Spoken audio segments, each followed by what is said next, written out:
Hello दोस्तों। अगर आपके मन में भी कोई उलझन है, छोटी बड़ी कैसी भी, और आपको लगता है कि अगर आप किसी को बताओगे तो वो आपको जज कर सकता है, आपको गलत समझ सकता है, यहाँ पर मैंने एक ऐसा प्लेटफॉर्म क्रिएट किया है आप लोगों की मदद से, जहाँ पर आप लेटेस्ट वीडियो के कमेंट सेक्शन में अगर अपनी वो मन की बात, अपने मन की वो उलझन लिख देंगी, तो उस पर मैं और देखने वाली और भी बहुत सारी बहनें हैं, वो अपने हिसाब से प्रैक्टिकल मदद करने के नज़रिए से आपको सुझाव देंगे। और अच्छी बात यह है कि अभी तक जितने भी लोग यहाँ पर शेयर कर रहे हैं अपनी प्रॉब्लम, उनमें से लगभग ज़्यादातर का मैं कहूँगी अच्छा ही एक मोड़ आ गया है उनके लाइफ में, सॉर्ट हो गई वो जिस चीज़ में वो उलझी हुई थी। तो अगर आप भी उलझे हुए किसी लूप होल में, तो ज़्यादा मत सोचो, कमेंट करो अपनी बात, अपने मन की जो भी आपकी शेयरिंग करनी है। यहाँ पर कोई आपको जज नहीं करेगा और आपको मिलेगा एक सोल्यूशन जो इजी और आपके लिए सच में फायदेमंद होगा। चलो आज का एपिसोड स्टार्ट करते हैं, एपिसोड नंबर 223, जिसमें मैं एपिसोड नंबर 222 के कमेंट्स पढ़ूंगी और उनके जवाब दूंगी। चलो आज का एपिसोड स्टार्ट करें। आओ बहन बातें करें।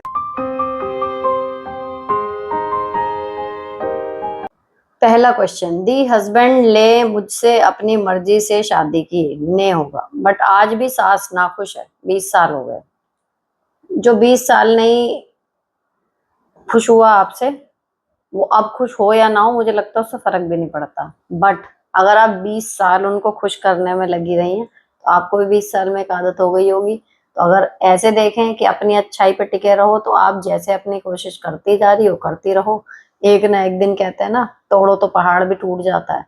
अगर आपके लिए इतना इम्पोर्टेंट है कि वो आपसे खुश हो, तो मे भी एक दिन ऐसा आएगा, ठीक है। अदरवाइज जो 20 साल नहीं खुश हुआ और आपका जीवन चल रहा है, आगे भी चल जाएगा। लेट इट बी करके छोड़ सकते हो, इस टाइम पे बेस्ट है कि ठीक है भाई, इनका तो यही है, अब अपना सोचूं। तो अगर उनके नाखुश होने की वजह से कोई काम, कोई चीज आपके जीवन में अटकी हुई थी ना, तो अब उस अटक को छोड़ के आगे बढ़ जाओ। This is the right time.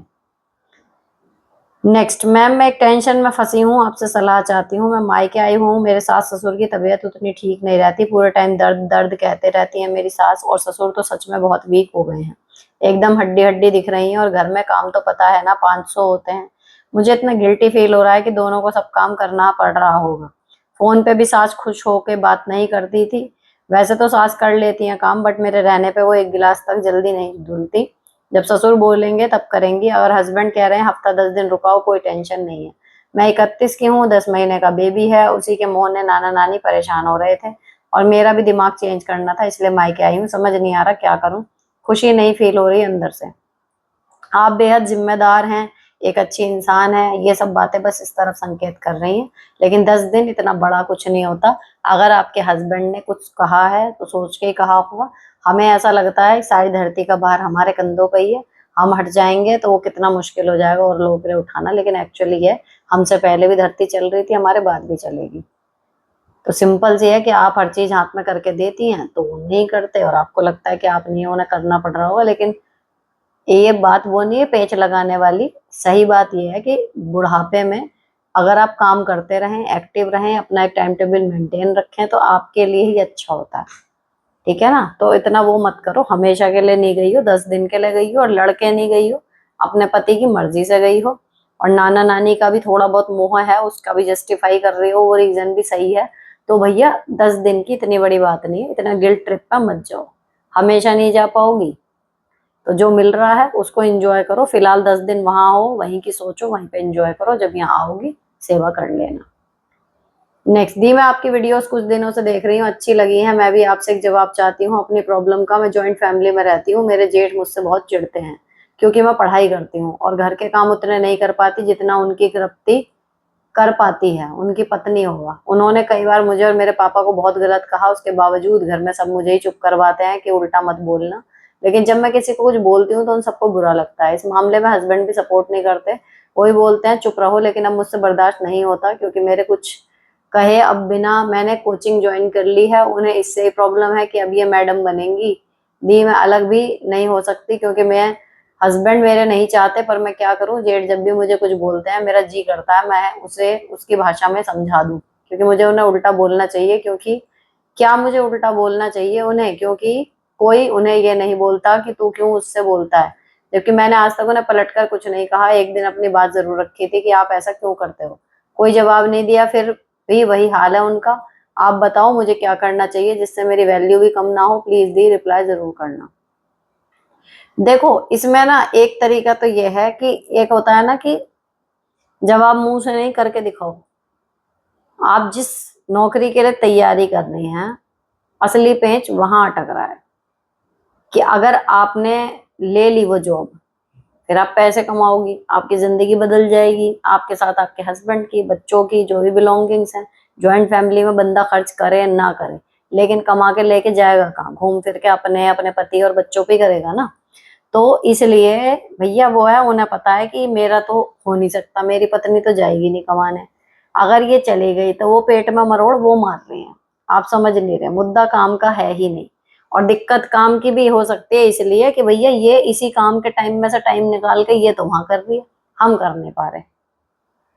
समझ रहे हो?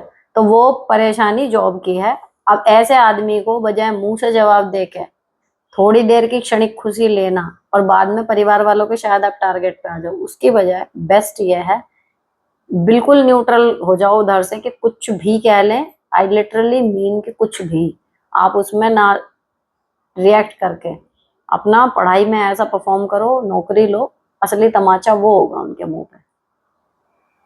हमेशा जो मेरी नौकरी से पहले मेरे पढ़ने को लेके इसी तरीके के टोंट आते ना, हाँ ये तो मास्टरनी बनेगी, हाँ ये तो साहब बनेगी जाके कहीं, ये वो। जब मैंने, मुझे भी खुद कॉन्फिडेंस नहीं था कि मैं बन जाऊंगी या नहीं, मैं पढ़ती रही सुनती रही, लेकिन जब लग गई तब स्वैग थे फिर अलग, बताने में मजा आता है ऐसे लोगों को स्पेशली। ठीक है। मेरी एक फीमेल फ्रेंड है, अर्निंग सिर्फ और उनकी वो और उनकी बहन करती है, उनकी माँ का बिहेवियर दोनों के लिए अलग है, इनको नहीं मानती, उसकी एज हो गई है, शादी की बात कोई नहीं करता, she is very hard working still. उसे क्या करना चाहिए, खुद तो वो शादी की बात करेगी नहीं, मैं भी फैमिली से मिली ना हूँ कि कुछ समझाऊं वो क्या करे, मुझे अच्छी नहीं लग रहा। मतलब उसकी फ्रेंड है फीमेल जिन्होंने प्रश्न पूछा है, और ये और इनकी बहन अर्निंग करती हैं, माँ का बिहेवियर दोनों के लिए अलग है, इन्हें नहीं मानती और शादी भी नहीं कर रही। देखो जब ये आपने जो लाइन कही ना कि वो अपनी शादी के बाद खुद तो करेंगे नहीं, अगर आपका एज एक ऐसे कगार पे आ गई है कि आपको अब शादी कर लेनी चाहिए और आप मेंटली प्रिपेयर्ड हो, देखो मुझे तो लगता है सबसे सही एज वही होती है। और फिर आप ये मत देखो कि मेरे परिवार वाले करेंगे तब मैं करूंगी, ठीक है, क्योंकि कई बार परिवार वालों को तनख्वाह मिल रही है, वो आपके बिना फिर रह ही नहीं पाएंगे, इसलिए वो सोचेंगे ही नहीं करने की। और एक एज के बाद फिर आप चाहोगी भी तो भी आपकी शादी मुश्किल हो जाएगी। कुछ लोग होते हैं जिन पे एज का असर नहीं होता, वो उतने ही अच्छे दिखते हैं। गुड लुकिंग होना शादी में एक अच्छी प्रायोरिटी पर रखा जाता है आज भी, भले हम नैतिक उसमें या मतलब बड़ बोलेपन में कुछ भी कह दें कि लुक्स मैटर नहीं करते, गुण मैटर करते हैं एंड ऑल दैट, लेकिन अभी भी आप शादी के लिए जब किसी को पसंद करने जाओगे ना, तो पहली निगाह उसके अपीयरेंस पे ही जाएगी कि भाई वो दिखता कैसा है। ठीक है, हर एक इंसान की, हर कोई अपने लेवल के हिसाब से ही देख रहा है, लेकिन देख जरूर रहा है। तो वो कई लोग होते हैं जिनके ऊपर एज का असर नहीं होता, नहीं तो एज का असर होने लगेगा फिर वैसे आपकी शादी नहीं होगी। तो उनको बोलो कि भैया अगर वो अर्निंग है तो जाहिर सी बात है बाहर निकलती होंगी, स्टाफ में भी लोग होंगे, सब कुछ है, तो ओपन रहें रिलेशनशिप के लिए कि अगर कहीं से ऑफर आता है किसी भी तरीके का कुछ भी, तो वो ये ना सोचे कि मेरी मम्मी बात करेंगी तब मैं करूंगी, खुद पसंद कर ले। अगर कहीं से ऑफर आता है जांच परख के खुद हाँ कर ले, एंड जस्ट बता दें घर पे कि भाई ये है, इनसे मुझे करनी है। मतलब कुल मिला के अपनी शादी खुद करनी है, ये बीड़ा वो उठा लें हम। बेस्ट यही है, थोड़ा लगता है कैसे करेंगे लेकिन हो जाता है। और बात वही है कि लाइफ स्विच ऐसे ही होगी, नहीं तो सोच के देखो, उन्हें अगर समझाना हो कि कैसे करूंगी ये वो, सोच के देखो कि अच्छा मत सोचो, कुछ आइडिया नहीं आ रहा, लग रहा है इम्पॉसिबल है ये काम, तो मत करो। लेकिन जैसे चल रहा है अगर वैसे चलता रहा तो अब से 10 साल बाद सोचो कहाँ होगी। ये लाइन बताना उनको या ये क्लिप करके भेजना, तो वो अपने आप फिर उनको लगेगा कि कुछ तो करना पड़ेगा, तब दिमाग उनमें वो आएगा कि भाई कैसे करना है। पहले हमें यही सोचना होता है ना कि हाँ करना है, कोई भी काम हो कितना भी मुश्किल हो, पहले यही सोच बनानी होती है कि हमें करना है। जब हमारा दिमाग ये सेट हो जाता है कि करना है, फिर कैसे करना है वो हमारी हेडेक नहीं होती, वो दिमाग अपने आप हमें आइडिया देता है, कुदरत अपने आप आइडिया देती है, कुदरत अपने आप सिचुएशन देती है। हमारा काम सिर्फ मन बनाने का है कि हमें ये काम करना है। तो वही वो करेंगी जब हो जाएगा सब set. Next, hello Sunita ji, आपने मेरा रिप्लाई नहीं दिया। भैया ऐसा है, मुझे लग रहा था, मैंने अगले दिन आज इस बार पिछले वाले खोल के देखा जब मैं शूट कर चुकी हूँ ना, जिस दिन दोपहर को 2 बजे वीडियो गई है उस दिन सुबह 11 बजे 12 बजे तक भी लोग कमेंट्स कर रहे थे। तो वो लोग शूट के बाद आए हैं, उनके कमेंट्स वो नहीं पढ़ पा रही मैं, वही हुआ होगा मे भी आपके कमेंट के साथ भी। मेरे पति ड्रिंक करते हैं, मेरी बेटियों के लिए पैसा जमा नहीं करते। मेरी बड़ी बेटी 11 साल की, छोटी बेटी 10 साल की है। मैं अपने पति को छोड़ दूं और पैसा कैसे कमाएं घर पर, और मैं सिलाई करती हूँ, उससे मेरे पैसे नहीं बचते। मेरे पति ड्रिंक के लिए, और अभी हम हरियाणा में नया घर बना रहे हैं तो इसकी वजह से, और मैं राजस्थान में रहती हूँ। मैं 5 साल हरियाणा में रही हूँ। 15 साल और 22 साल मुझे हो गए मेरी शादी को। बिना फुल स्टॉप के एक में एक बात जुड़ रही है। और मैं 15 साल हो गया है कि मैं राजस्थान जोधपुर में रहती हूँ। प्लीज दीदी मेरे कमेंट का रिप्लाई दीजिएगा। सुनीता जी, मुझे जो समझ में आया आपकी बात से वो ये है कि आप सिलाई करती हैं, है ना। आपके हस्बैंड कमाते हैं नहीं कमाते ये नहीं पता चल रहा, लेकिन वो ड्रिंक करते हैं और आपके पैसे सिलाई वाले भी बच नहीं रहे हैं, और वो आप कुछ बच्चों के लिए जोड़ नहीं रहे। ठीक, आपके पैसे देखो, अगर आपको ये दिख रहा है कि आपकी कमाई ही एकमात्र कमाई है घर चलाने के लिए भी और सेविंग के लिए भी, ठीक है, अपने खर्चे आपको चाहे कितने भी श्रिंक करने पड़े, देखो उस टाइम पे ना शर्म नहीं करनी चाहिए कि कोई क्या सोचेगा, हम कैसा पहन रहे कैसा खा रहे हैं। जब हमारे पास फ्यूचर के लिए कुछ भी नहीं होगा और कोई अड़ी भिड़ी हमारे जीवन में पड़ गई तो वो कोई सोचेगा नहीं सोचेगा, लेकिन कोई मदद करने आएगा नहीं आएगा वो कन्फर्म है कि बहुत कम ऐसा होता है कि आपको मदद करने वाले उस टाइम पे मिल जाएं। मदद भी लोग उसकी करते हैं जहां उन्हें दिख रहा होता है कि ये हमारे मदद के बिना भी ठीक ठाक कर ही लेगा, उसको ही ऑफर करते हैं कि ले थोड़े बहुत पैसे ले ले। ये आपने फील करा होगा।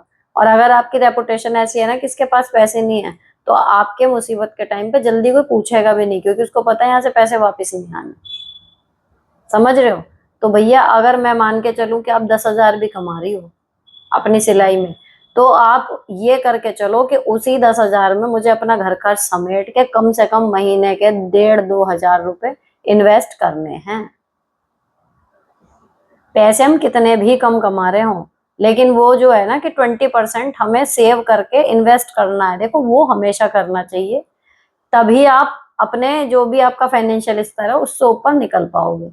अगर आप 10 के 10 पूरे खर्च कर दोगे तो 10 में से अगर वो 10 के 20 हो जाएंगे, 20 के 30 भी हो जाएंगे, मैं आज मान के चलती हूँ एक नॉर्मल मिडिल क्लास जीवन जैसा हम लोग जीते हैं 1 लाख रुपए महीना लगता है, जिसमें आपके बच्चे स्कूल जा रहे हैं, या आप खाने के से पहले आपको सोचना नहीं पड़ रहा कि ये चीज महंगी है सस्ती है ना, या फिर कोई अप्लायंस लेना है घर में, कुछ खराब हो गया, बिजली का बिल है, कुछ भी है, हमें ये नहीं सोचना पड़ रहा कि इतने पैसे हैं नहीं है।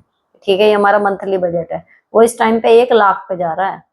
तो अब पैसे तो कभी भी देखो पूरे नहीं पड़ेंगे, लेकिन अगर आपको अपने कम पैसों वाले से और थोड़ा सा आगे जाना है ना, तो वो 50-30-20 वाला रूल फॉलो हमें करना ही पड़ता है, चाहे हम 1 लाख कमा रहे हो, चाहे हम 25,000 कमा रहे हो, चाहे हम 10,000 कमा रहे हो।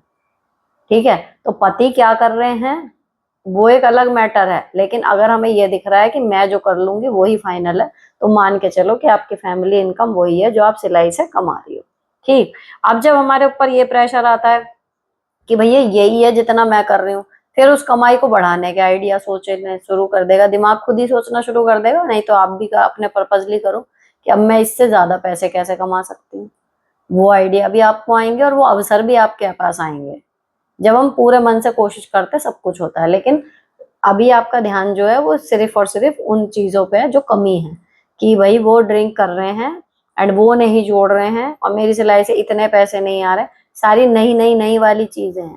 ठीक है, अभी आप इनको नहीं को हटा के पॉजिटिव सोचो कि भैया ये है मेरे पास इतने पैसे हैं। अब ये सोचो आपको कम से कम सिलाई आती है, स्किल है। कितनी बहनों के कमेंट यहाँ पर ऐसे आते हैं कि उनको वो भी नहीं आता, वो बिल्कुल हेल्पलेस है, वो 1 रुपया भी कमाना शुरू करें तो कहाँ से करें वो सोच रही है। तो आपके पास एक स्किल है, ऑलरेडी आप काम कर रहे हो, आपको सिर्फ इसे बढ़ाना है। ठीक है, अपने पैर मजबूत करना शुरू करो, पति को सिर्फ कह सकती हो, इसके अलावा और कुछ नहीं कर सकती। नेक्स्ट, हाय दी, मैं 42 साल की वर्किंग मॉम हूँ। लास्ट 2 इयर्स में इतना कुछ हुआ, हस्बैंड वाइफ के बीच लड़ाई झगड़े SHK की वजह से। SHK क्या है? शक, शक होगा। अब हमारी सेक्सुअल लाइफ खत्म सी हो गई है। पहले वो जब सेक्स स्टार्ट करते थे तो मैं पास्ट की वजह से साथ नहीं दे पाती थी, अब मेरा मन होता है तो कभी कभी महीने में एक बार तो हो, मैं नहीं कर पाती, चिड़चिड़ी हो गई हूँ, मन नहीं लगता किसी में भी, ना जॉब ना बच्चे ना घर ना फैमिली। ये सब नॉर्मल है या मुझे मेडिसिन की जरूरत है, प्लीज बताएं क्या करूं। देखो, मेडिसिन से किसी का शक नहीं आएगा ना, ठीक है ना।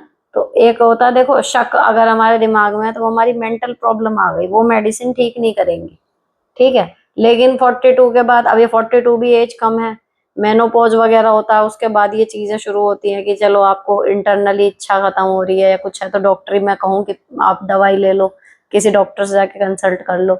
लेकिन 42 वो एज भी नहीं है, ठीक है ना। आप चाहो तो आप डॉक्टर से कंसल्ट कर सकती हो, किसी लेडी डॉक्टर से, बट आपकी जो प्रॉब्लम है वो मेंटल है, फिजिकल नहीं है। मेंटली दोनों एक दूसरे से कनेक्टेड जब तक फील नहीं करोगे तब तक यही इशू होते रहेंगे।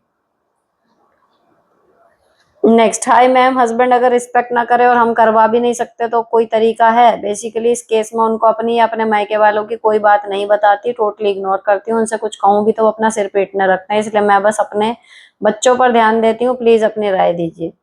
बिल्कुल यही करना चाहिए। और दूसरी चीज ये है, अगर कोई हमारी रिस्पेक्ट नहीं करता तो हम उससे करवा सकें ऐसा कोई इलाज नहीं है ना। ये रिस्पेक्ट कहते हैं ना, कुदरती, या तो वो आदमी करेगा हम इस लायक होंगे, और अगर उसे ऐंठ है कि भाई मैं तो करूंगा ही नहीं, फिर हम कुछ भी कर लें उसके लिए कम है वो।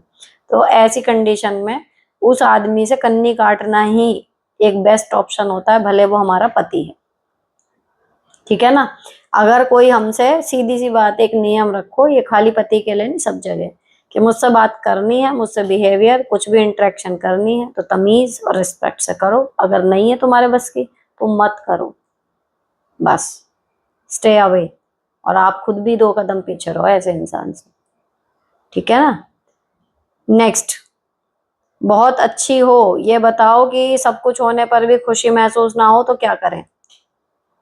ऐसा क्वेश्चन अभी पिछले दिनों में भी एक आया था, तो मैंने यही कहा था, अगर सब कुछ होने पे भी आप खुशी महसूस नहीं कर रही, इसका मतलब आपका जन्म जिस चीज के लिए हुआ है या आप में जो कैपेबिलिटीज अभी हैं आप उनको पूरी तरीके से यूज नहीं कर पाए हो, ऐसी फीलिंग तभी आती है मेरे हिसाब से। हो सकता है मैं गलत हूँ, लेकिन जब हम किसी और लेवल पे जाने की काबिलियत रखते हैं लेकिन हम अटके हुए हैं निचले वाले पे, जब भी ऐसी फील आती है तो आपको भी बस अपना लेवल अपग्रेड करना है इन एनी फील्ड, कुछ ना नया होता रहे उन्नति के तौर पे, तो लाइफ जिंदा सी लगती है, मजा सा आता रहता है कि कुछ रोमांचक सा है लाइफ में। तो थोड़े थोड़े दिन बाद ना कुछ नया एड ऑन अपनी स्किल्स में, कुछ नया इसके लिए इजीली कुछ नया आप सीख सकते हो जो पहले कभी आप टाइम या पैसे की वजह से नहीं सीख पाए, ठीक है ना। कोई भी ऐसे काम जो इससे पहले आप अपने अलग अलग रीजंस की वजह से नहीं कर पा रहे थे, अगर आप उनको एक एक करके करना शुरू कर दो महीने में एक बार भी, तो आपको ऐसा लगता है कि हाँ कुछ चल रही है लाइफ। नहीं तो एक रूटीन में चल के वो ऐसा होने लगता है कि सब कुछ बढ़िया है लेकिन हम उसके लिए ग्रेटफुल ही नहीं हो पा रहे। अब उसका निगेटिव क्या इम्पैक्ट पड़ेगा, जब आप ग्रेटफुल नहीं हो तो वो चीजें आपकी लाइफ से फिर धीरे धीरे गायब होने लगती हैं।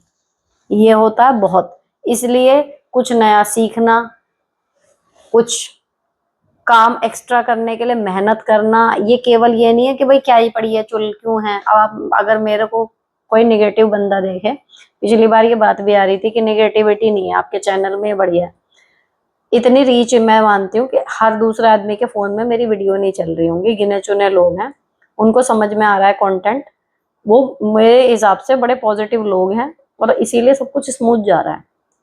अगर ये वीडियो आप मान के चलो कि मिलियंस में व्यूज चले जाएं, करोड़ों लोगों पे लाखों लोगों पे चली जाए, तो आपको क्या लगता है कितने लोग मेरे कंटेंट को, तीनों चैनल की मैं बात कर रही हूँ, लोग देख के कोई मुझे लालची कहेगा, कोई कहेगा बेफालतू में। जब लिव लाइफ इजी की वीडियोस वायरल हुई थी तो लोग कहते थे कि भैया इतना कमाने के बाद भी मेड वाली जिंदगी है, तुम तो मेरी मेड जैसी लगती हो, इतना काम वो करती है, इतना काम तुम करती हो, मैं इतना कमाती तो मैं तो कभी ना करती ये सारे काम।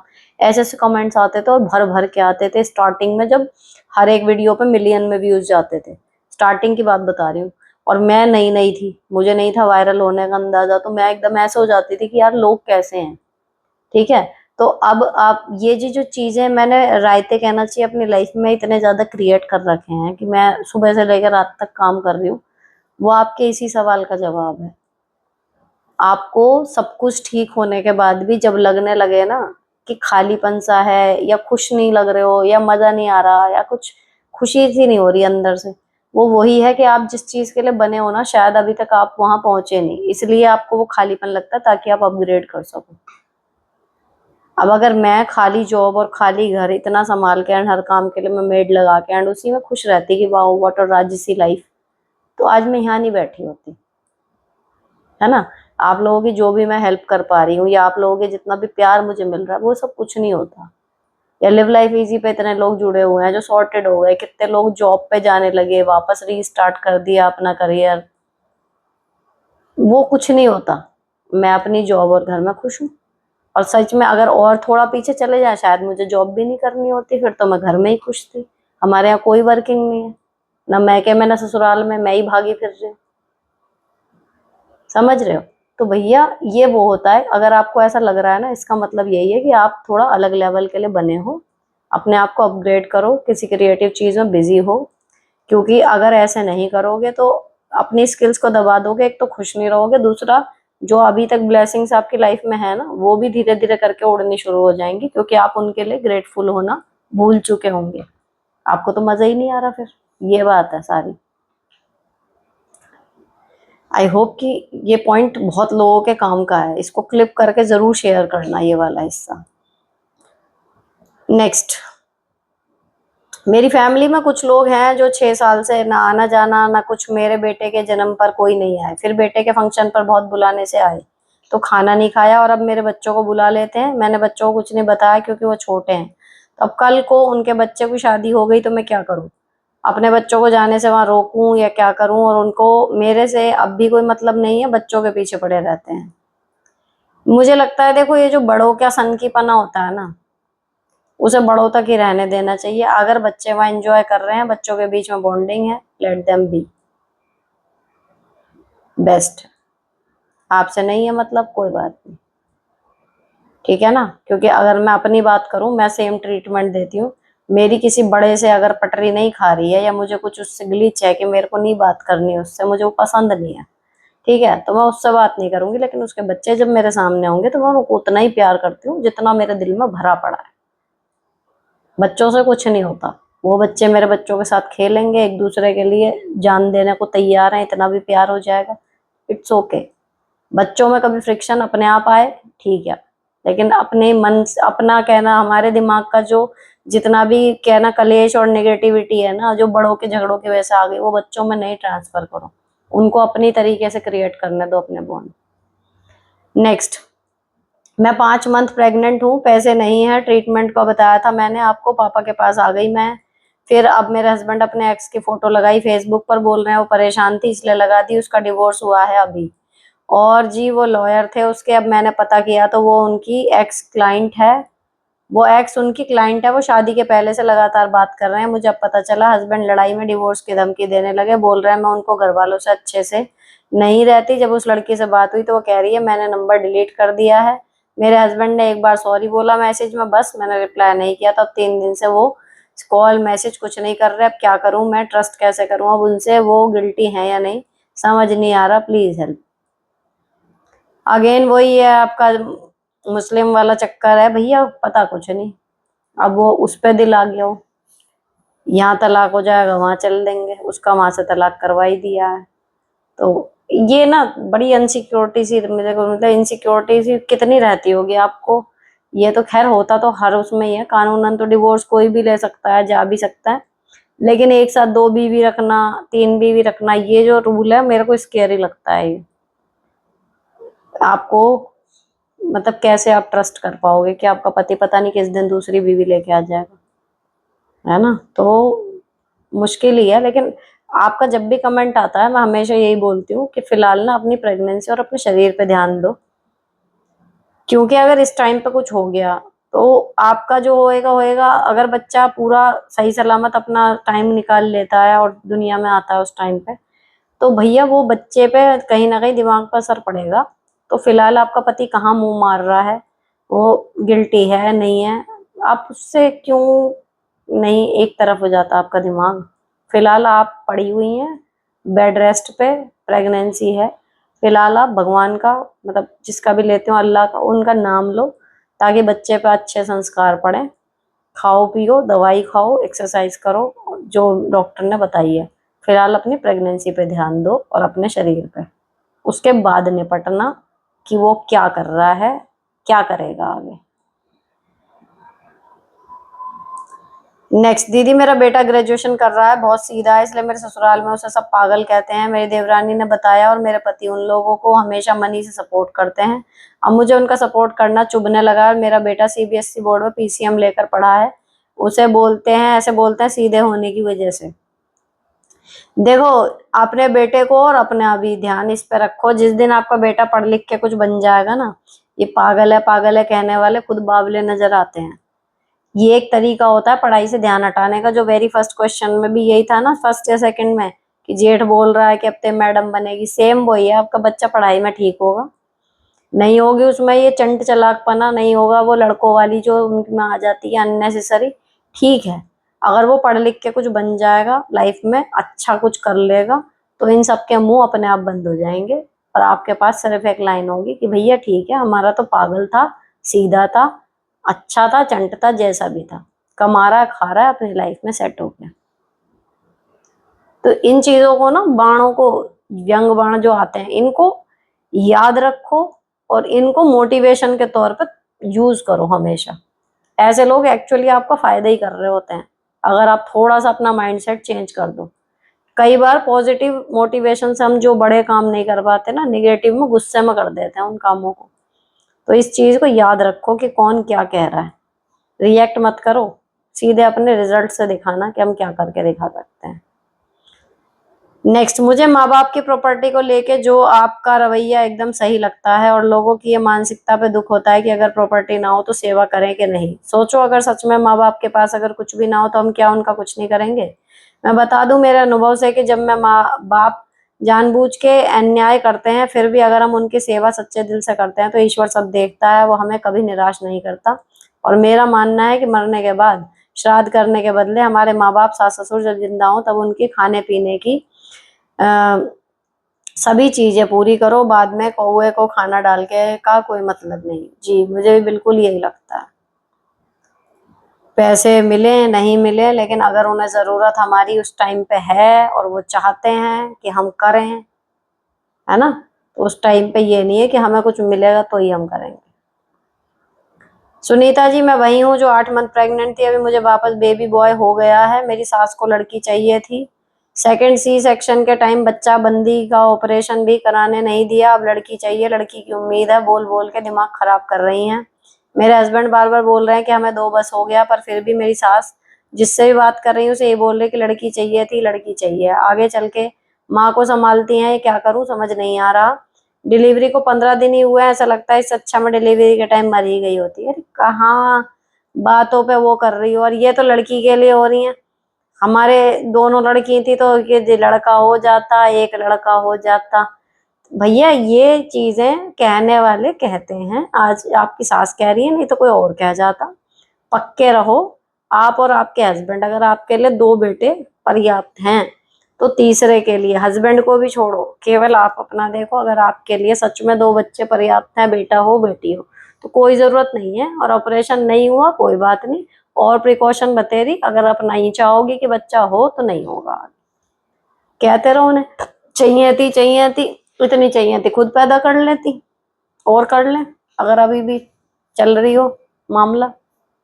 ये कोई बात नहीं होती, हम किसी को फोर्स नहीं कर सकते लड़का पैदा करो या लड़की पैदा करो। तीसरे में भी लड़का हो गया तो सी सेक्शन ही करवाते रहोगे? पहले तो डॉक्टर ही मना कर देता है जल्दी से, तीसरे को मना ही करते हैं। अब अपनी जिद से औरतें करवा तो लेती हैं सी सेक्शन के, भैया करना है करना, वरना डॉक्टर मना ही करते हैं तीसरे सिजेरियन को।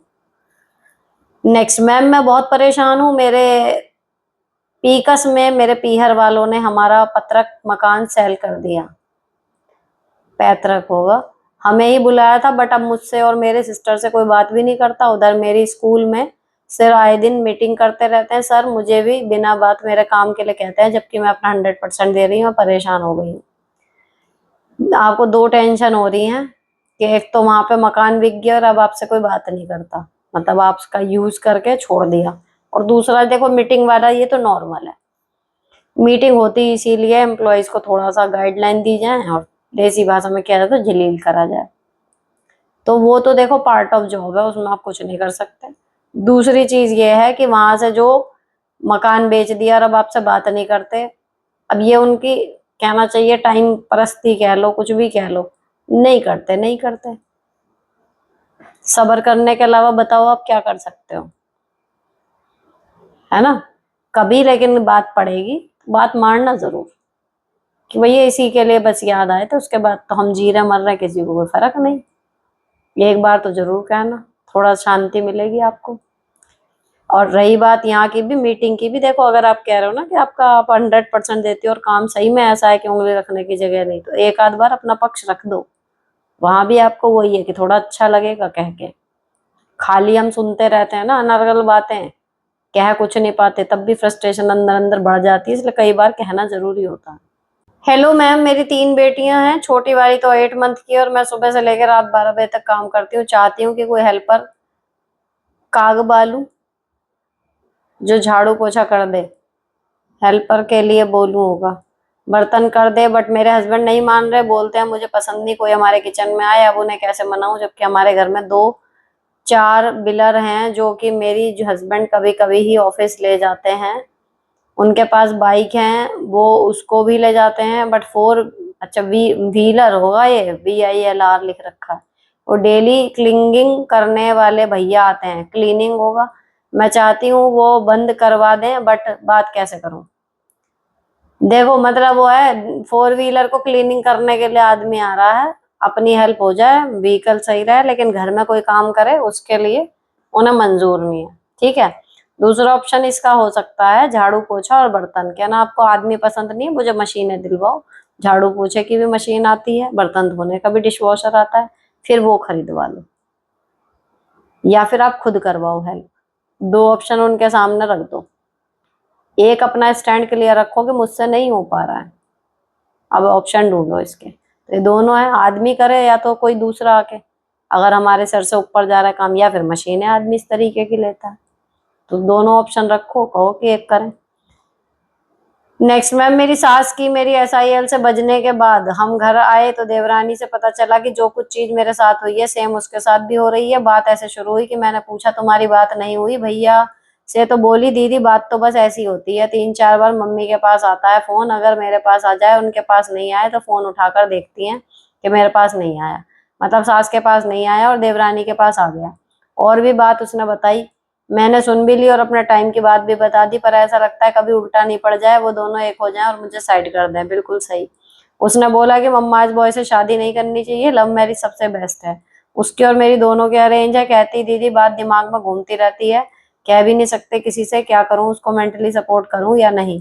साथ में यह भी बोलती है कि आप सासू माँ को बताना मत। मेरे देवर की आउट ऑफ इंडिया जॉब है, दिसंबर 2026 में शादी हुई है, मार्च में जॉब पर चले गए थे। उसको मॉरल सपोर्ट देना है वहां तक ठीक है, अपने सीक्रेट्स वहां मत खोलना कि हाँ बहन मेरे साथ भी ऐसा हुआ था। बस सिर्फ उसके सुन लो, उसे समझा दो, बजाय अपना एग्जाम्पल देके नॉर्मली समझा दो। ठीक है।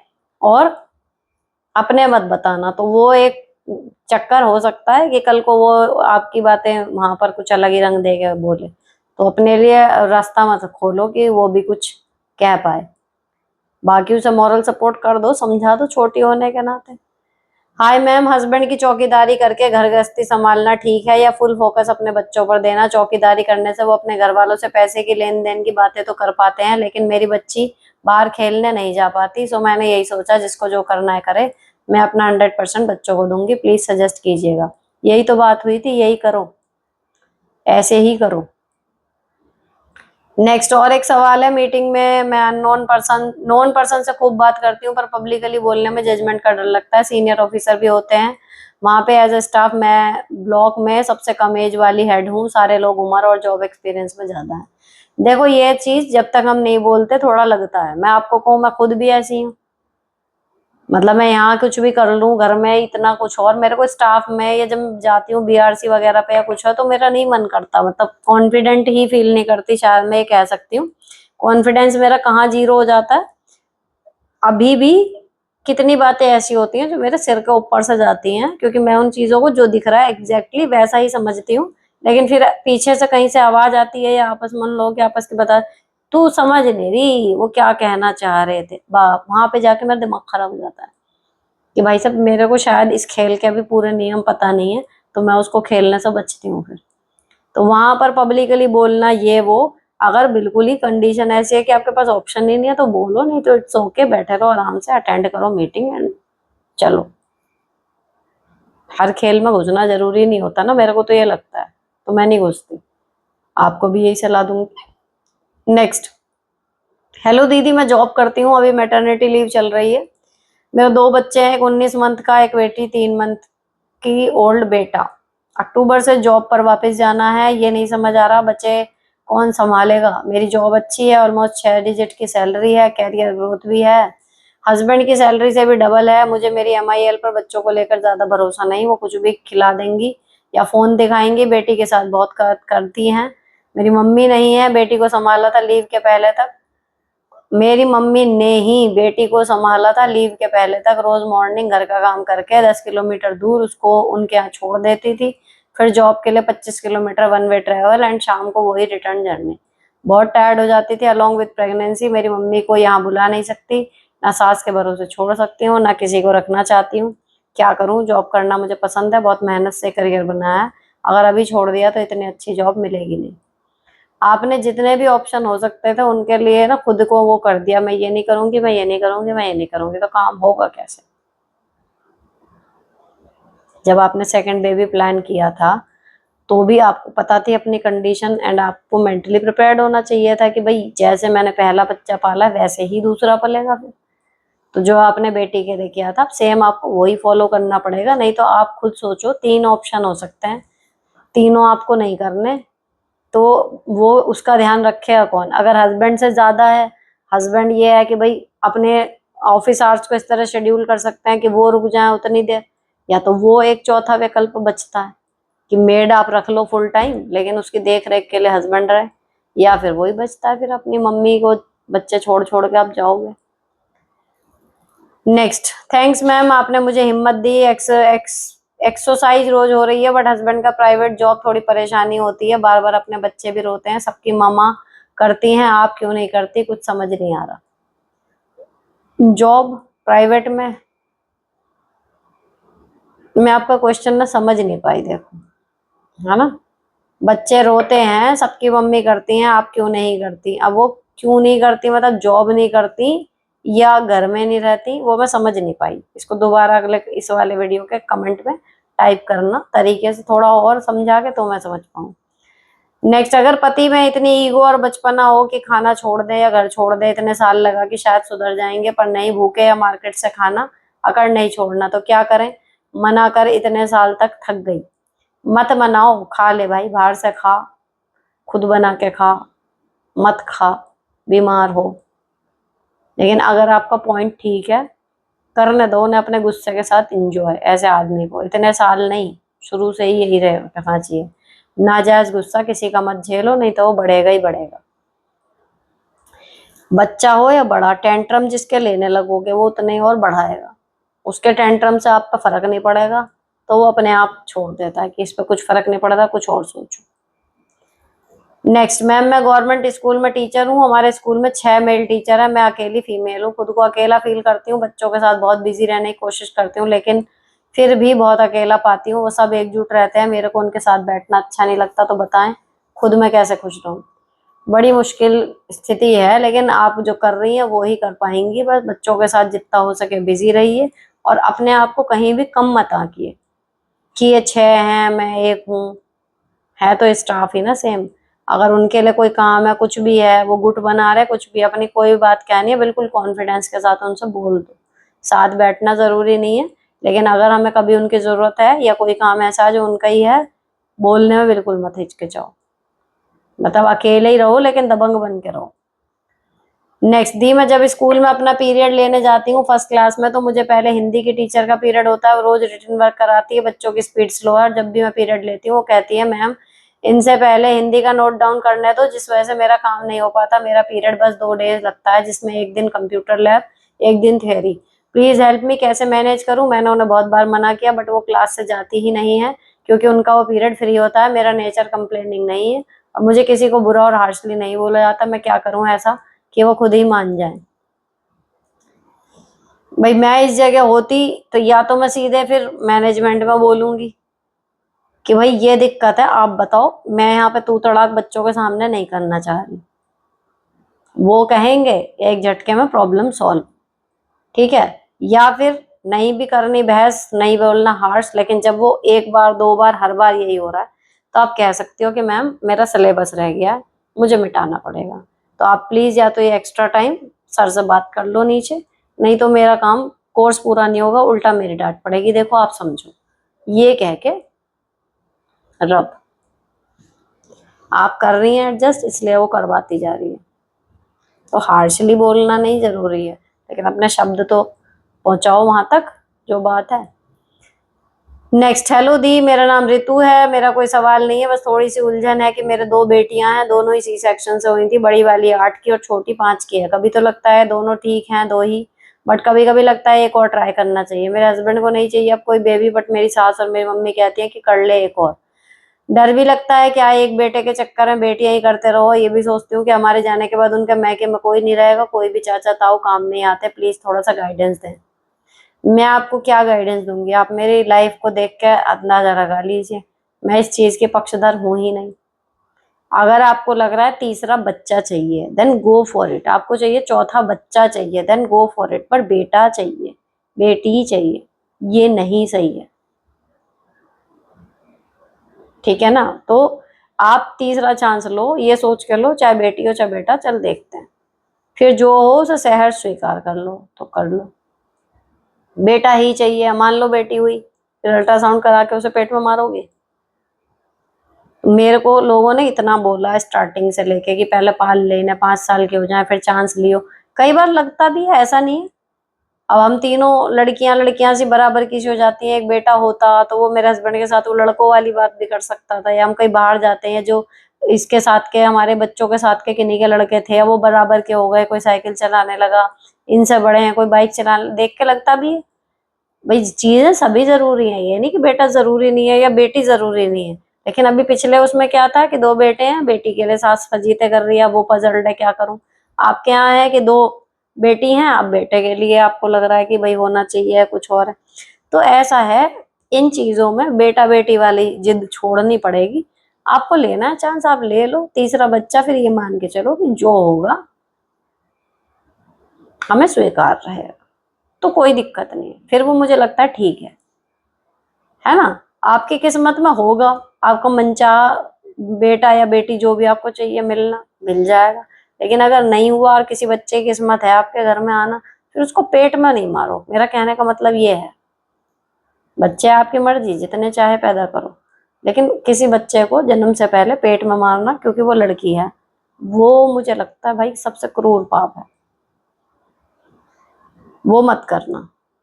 नेक्स्ट, मैम जैसे हमारे घर में बोलते हैं भाई की बहन को संडे को बाल नहीं धोने चाहिए, एक बेटे की माँ को वेडनेसडे को बाल नहीं धोने चाहिए, थर्सडे ट्यूसडे सैटरडे को भी नहीं धोने चाहिए, आपकी इसमें क्या राय है? मैंने तो ये सुना ही पहली बार और मैं नहीं मानती इनमें से कुछ भी। थर्सडे में कहते हैं बाल नहीं धोने चाहिए, कई बार इमरजेंसी में थर्सडे में भी धुल जाते हैं, जबकि मैं विष्णु भगवान की भक्त हूँ। मानती हूँ कि वो चीज कहीं ना कहीं मुझे याद आ जाती है तो सोचती हूँ, लेकिन मैं नहीं मानती कुछ भी इनमें से। हेलो दीदी, मैं शहर में बुटीक्स पार्लर करना चाहती हूँ, लेकिन हर खुद का घर दुकान नहीं है, रेंट देना पड़ेगा, इसलिए नहीं खोल रही हूँ, क्या ये सही रहेगा? समझ नहीं आता। अगर आपकी फैशन सेंस, आपका कपड़ों का सिलेक्शन और आपके कहाँ से आप कपड़े लाओगी, टेलर रखना पड़ेगा, सारी चीजें आपको लगता है कि हैं, तो सिर्फ एक दुकान का इशू है कि रेंट पे लेनी पड़ेगी, देन गो फॉर इट। जब हम कोई बिजनेस स्टार्ट करते हैं तो देखो सारी चीजें ही होती हैं, शुरू में इन्वेस्टमेंट हम करते हैं, उसी हिसाब से सोच लो कि इन्वेस्टमेंट करना। लेकिन अगर आप ये है कि करके देखते हैं, अगर आप उस जोन से जा रही हो, आपको कोई नॉलेज नहीं है उस काम की, आपके पास कोई सेटअप नहीं है, आपको ये नहीं पता कि आपका टेलर कहाँ से आने वाला है, स्टार्ट ही कर रहे हो, तो फिर आपको सोचना चाहिए कि भाई इतने पैसे मैं लगाऊं या नहीं लगाऊं, ठीक है? तो एक तो आपको पहले अच्छी नॉलेज उसके बारे में जमा कर लो, और बेस्ट ये होता है मेरे ख्याल से किसी के ऐसे जो काम करना हो ना, पहले किसी के यहाँ ऐसी दुकान पे जाके काम कर लो, सीख लो अच्छे से। अगर अपने ऊपर कॉन्फिडेंस होता ना, आदमी 5-7 लाख रुपए लगा के भी काम शुरू करता है तो हो जाता है। बाकी अगर अफोर्ड कर सकते हो 1-2 महीने के लिए लो किराए पे और कर लो स्टार्टिंग से, या तो गए या आए पैसे।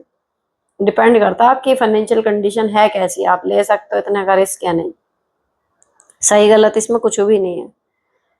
नेक्स्ट, दी 1.5 साल की बेटी की पेरेंटिंग कैसे करें जिससे वो जिद्दी ना बने, गुस्सा ना करे, खाना भी खाए। देखो सिंपल सी बात है, बच्चे के टेंट्रम को अगर आप नहीं इम्पोर्टेंस दोगे तो वो टेंट्रम करना छोड़ देता है।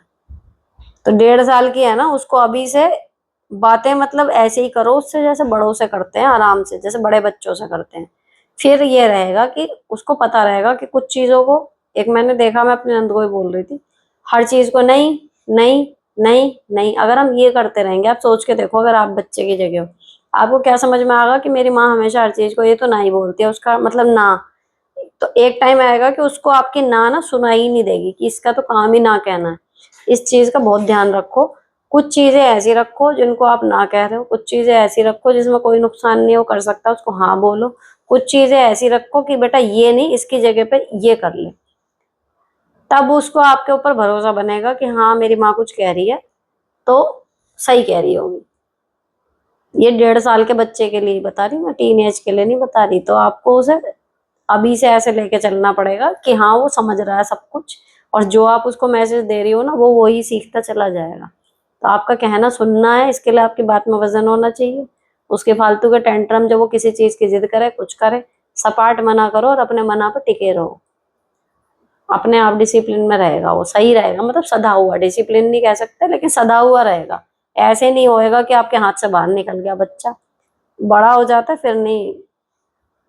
अब मैंने देखा है ना, 2 महीने तक के बच्चे को लेके, 2 साल तक के बच्चे को लेके माँ बापों का मुंह नहीं थकता।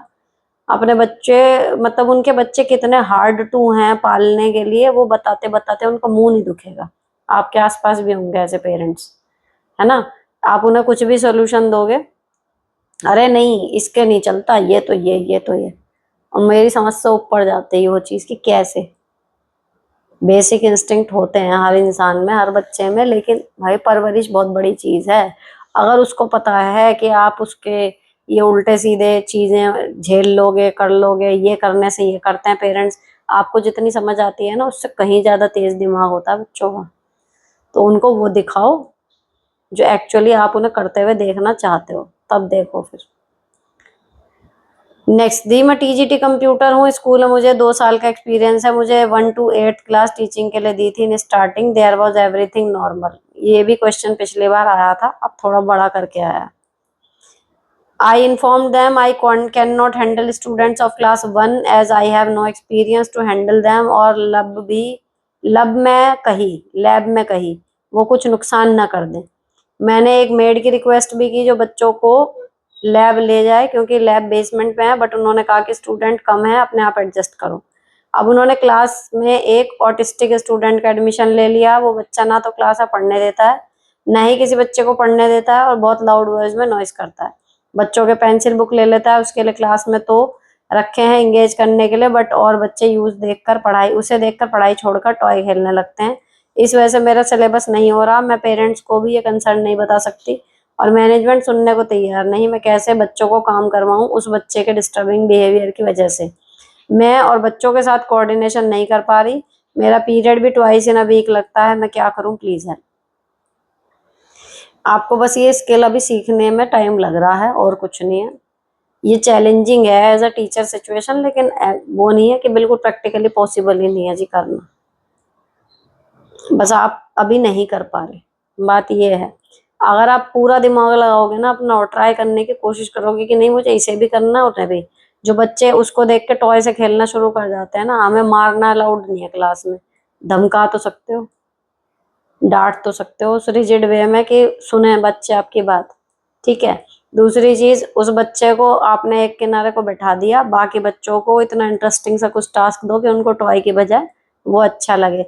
अब ये क्लास 1 है, क्लास 1 लैब में क्या कर रही है मेरे को ये नहीं समझ में आ रहा। कौन सी लैब है? कक्षा 1 के बच्चे हैं, है ना। अब वो एक बच्चा अगर वो खेल भी रहा है ना इधर उधर, मतलब हो जाता है यार। मैं यहाँ कैसे बोल के बताऊं, करके बताने वाली चीज है ये। क्लास हो जाएगी मैनेज। आपको थोड़ा सा और ध्यान देना पड़ेगा कि उस बच्चे को थोड़ा सा डिस्टेंस पे बैठा के उसको दे दिया, एंड देखो वो अलग खेल रहा है, ठीक है, आपको मैं कुछ नई सी चीज सिखाती हूँ। ऐसे करके बाकी बच्चों को अपने साथ इन्वॉल्व रखो, लेकिन एक निगाह आपको उस पर रखनी है, क्योंकि वो कुछ नुकसान भी कर सकता है। तो ये मल्टीटास्किंग भाई, ये मतलब 60 बच्चे हमारी क्लास में है, 57 बच्चे हैं, 40 बच्चे हैं, 40 तो अब होते ही हैं पब्लिक स्कूल में एक क्लास में ही।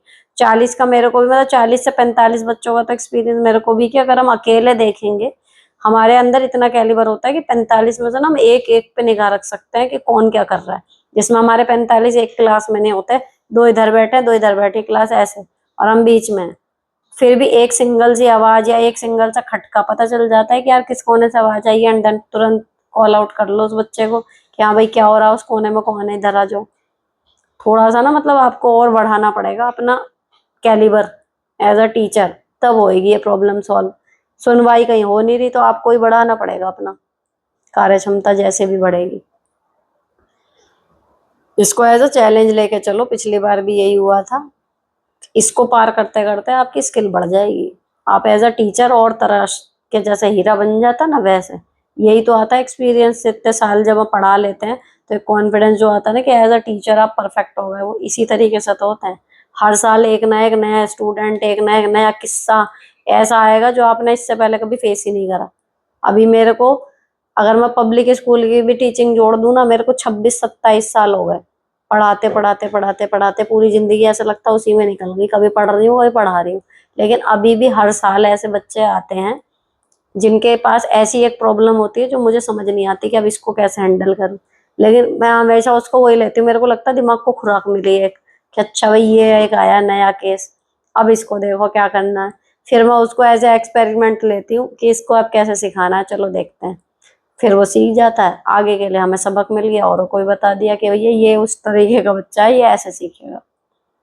तो आपको अभी फिलहाल जो आपके सामने चैलेंज है वो ये है कि एक ऑटिस्टिक बच्चा है, उसको अलग डील करना है, बाकी को मुझे एंगेज रखना है, कैसे करना है, फिर आप कर जाओगे।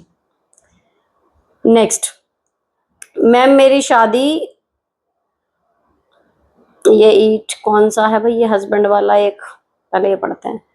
हाय दीदी कैसी हो, मेरी एक प्रॉब्लम है कि मेरे पति रोज रात को लेट आते हैं, कभी ठीक कभी ड्रिंक करके। मैंने लेट क्यों आते हो ऐसा पूछा तो कहते हैं मैं चाहूँ तो रात रात सदा 7, 7:30, 8 बजे तक घर आ सकता हूँ, लेकिन मुझे जल्दी घर नहीं आना, मुझे तुम्हारे साथ बात करना अच्छा नहीं लगता, ऐसे बोलते हैं। जबकि वही घर आने के बाद झगड़ा शुरू करते हैं छोटी सी बातों पर। मैं तो सॉर्ट आउट करने की सोचती हूँ, लेकिन बहुत सारी बातें हर्ट करते हैं जो भुला नहीं पाती, और उनकी तरफ की मेरी रिस्पेक्ट खत्म होती जा रही है। वैसे तो वो घर का राशन पानी सब्जी, तबीयत खराब हो तो हॉस्पिटल में ले जाना सब करते हैं, लेकिन रिस्पेक्ट नहीं करते मेरा और उनको उनकी गलती रियलाइज नहीं होती, उल्टा मुझे ही बदतमीज कहते हैं। आप कुछ तो सलाह दीजिए कि मैं खुद में क्या चेंजेस करूं कि हमारी मुलाकात अच्छी होती रहे, और 2-3 महीने अच्छे रहते हैं, 2-3 महीने कंटिन्यू। उनके घर लेट आने से रूटीन खराब होता है। मेरी शादी को 12 साल हो गए रिसेंटली, वो पिछले 5 साल से ऐसे बर्ताव कर रहे हैं। पहले बहुत अच्छे थे, अब क्या हो गया पता नहीं चल रहा, मैं परेशान हूँ। वैसे कमेंट बड़ा हो गया, सॉरी। आप ना पहले तो रिकॉल करो कि पिछले 5 साल में ऐसा क्या हो गया है ना। अब इसमें आप कह रहे हो ना पता नहीं क्या हो गया, थोड़ा ध्यान से सोचोगे क्या ऐसा हुआ था 5 साल पहले, तो आपको पता चलेगा कि क्या हुआ, कब से चीजें चेंज होनी शुरू हुई। अगर आप धीरे धीरे धीरे धीरे एक एक साल पीछे जाओगी ना, आपको अपनी लाइफ मूवी की तरह नजर आएगी, और आप पहुंच जाओगे वहां कि एग्जैक्टली अच्छा उस दिन या उस घटना के बाद, एग्जैक्ट तारीख याद नहीं आएगी लेकिन वो घटना याद आ जाएगी कि हाँ उससे पहले तक सब ठीक था, उसके बाद कुछ हुआ। अब आप पॉइंट पे पहुंच गए, फिर आप डायरेक्ट भी बात कर सकते हो कि भाई उससे पहले या फला की शादी से पहले या उसके जन्म से पहले जो भी आपको घटना याद है तब तक सब सही था, अब क्या हो गया, मैं नहीं समझ पा रही, बताओ। अपनी टोन थोड़ी सी माइल्ड रख लो। अब वो कह रहे हैं तो बदतमीज है, हो सकता है आपके शब्दों का चयन गलत हो जाता हो, आप कुछ ऐसा कह देती हो जो उनके पेच लग जाता है। अब वो आदमी सीधे बोल दिया ना उसने कि मैं तो आ सकता हूँ 7:30-8 बजे, लेकिन मुझे आना नहीं। तेरे साथ रहना नहीं, मेरे को तेरे साथ बात नहीं करनी। उन्होंने अपना पॉइंट क्लियर कर दिया। अब इसमें दो ऑप्शन है, या तो हम मोल्ड हो जाएं, अपने आप में इतने चेंज लाएं कि नहीं जी मैं अच्छे से पेश आऊंगी, तुम आओ। दूसरा ये है, आपको लग रहा है आप जैसी हो ठीक हो, आपको नहीं है चेंज होने की जरूरत, ठीक है, मुझसे बात नहीं करनी तो बात करो ही मत। चाबी डबल बनवाओ, ताला लगाओ, खाना खाओ पियो सो जाओ। आता रहे रात को 11 बजे, खाना बना रखा है, खा पी सो जा। तू हमारा राशन ला के देता रहे, हॉस्पिटल ले जाता रहे, सारे काम करता रहे, हम तेरे कपड़े धो लेंगे, खाना बना देंगे, बच्चे संभाल लेंगे। दोनों अपने अपने काम कर रहे हो, नहीं करनी बात मत करो। दूसरा एटीट्यूड ये है फिर। तो आप देखो कि आपको अपने ऊपर कितना कॉन्फिडेंस है। अगर आपको लग रहा है कि कहीं ना कहीं गलती आपकी भी है, थोड़ा चेंज कर लो। और आपको लग रहा है कि आपकी कहीं से कहीं तक गलती नहीं है, बिना मतलब का बवंडर खड़ा करा हुआ है, तो फिर ये इलाज है दूसरा वाला। लेकिन ये ना चलती नहीं इस तरीके की चीज है कि भैया 5 साल थोड़े होते हैं क्या, मतलब 5 महीने में फपल जाऊं, 5 दिन, 5 हफ्ते, मतलब ये क्या तरीका है कि हम सब काम कर रहे हैं बोलेंगे नहीं। आदमी सामने से कह रहा मैं तो तेरी वजह से आ ही नहीं रहा, एक बेइज्जती नहीं होगी सामने के सामने। तो या तो हम अपने में बदलाव लाएं, या फिर ठीक है तुझे हमसे इतनी ही चिढ़ है, बात नहीं करनी तो मत कर भाई, फिर हम भी नहीं कर रहे। एक तरफ तो करो, 5 साल निकाल कैसे दिए इन चीजों में। नेक्स्ट मैम, मेरी शादी 10th क्लास में हुई, आगे की पढ़ाई मैंने ससुराल से कंटिन्यू रखी। तब मेरे ससुराल में ननद के हस्बैंड ने डबल मीनिंग बातें, फिजिकल अरेंजमेंट करने के जैसी कोशिश की, क्योंकि वो कोचिंग पढ़ाते थे मुझे ससुर जी के कहने पर। तब मैंने बताने की कोशिश की हस्बैंड को, तो उन्होंने मेरा सपोर्ट किया, बट मेरी ननद ने पूरी ससुराल फैमिली के सामने बोला मेरे हस्बैंड को कि ये खुद ही कैरेक्टरलेस है।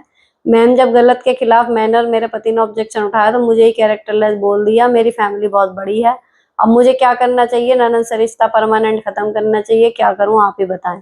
भगवान आपको हमेशा हेल्थ वेल्थ हैप्पीनेस से हमेशा ब्लेस रखे। सबसे पहले आपका धन्यवाद, आपने मुझे इतनी दुआ दी है।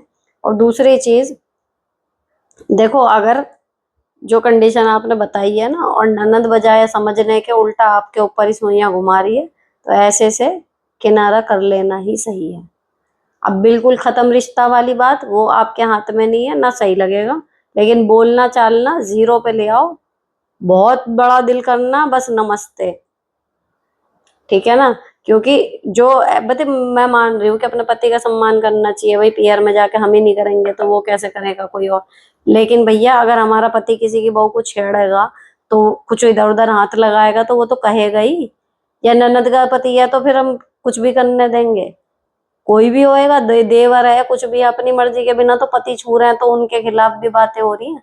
तो फिर ये नंदोई और ये इनका क्या मतलब है?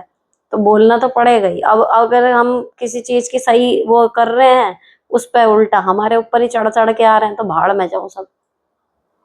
अब उनका मुंह सीधा करने के लिए अगर आप उस ननद नंदोई से रिश्ता रखोगी, कल को वो देखेगा भैया तो मोल्ड हो गई, बैक फुट पे आ गई, कल को फिर वही चीज रिपीट करेगा। फिर एक होता है ना बर्दाश्त करने लायक गलती है या नॉन बेरेबल है, तो ये वाली नॉन बेरेबल है। जो एक बार कर सकता है वो बढ़ा भी सकता है, लेवल भी बढ़ा सकता है।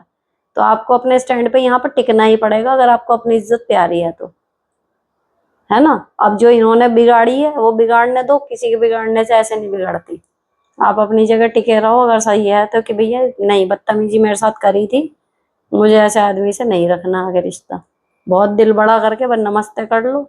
आवे, घर पे आएंगे, चाय नाश्ता बना दो, दे के अपनी सास के हाथ भिजवाओ, सामने पढ़ने की जरूरत नहीं।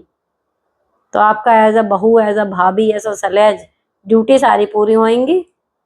लेकिन ये मैसेज भी स्ट्रांगली जाएगा कि मैं अपने पॉइंट पर खड़ी हूँ, तुम रिश्ता रखने लायक हो नहीं, ठीक है ना।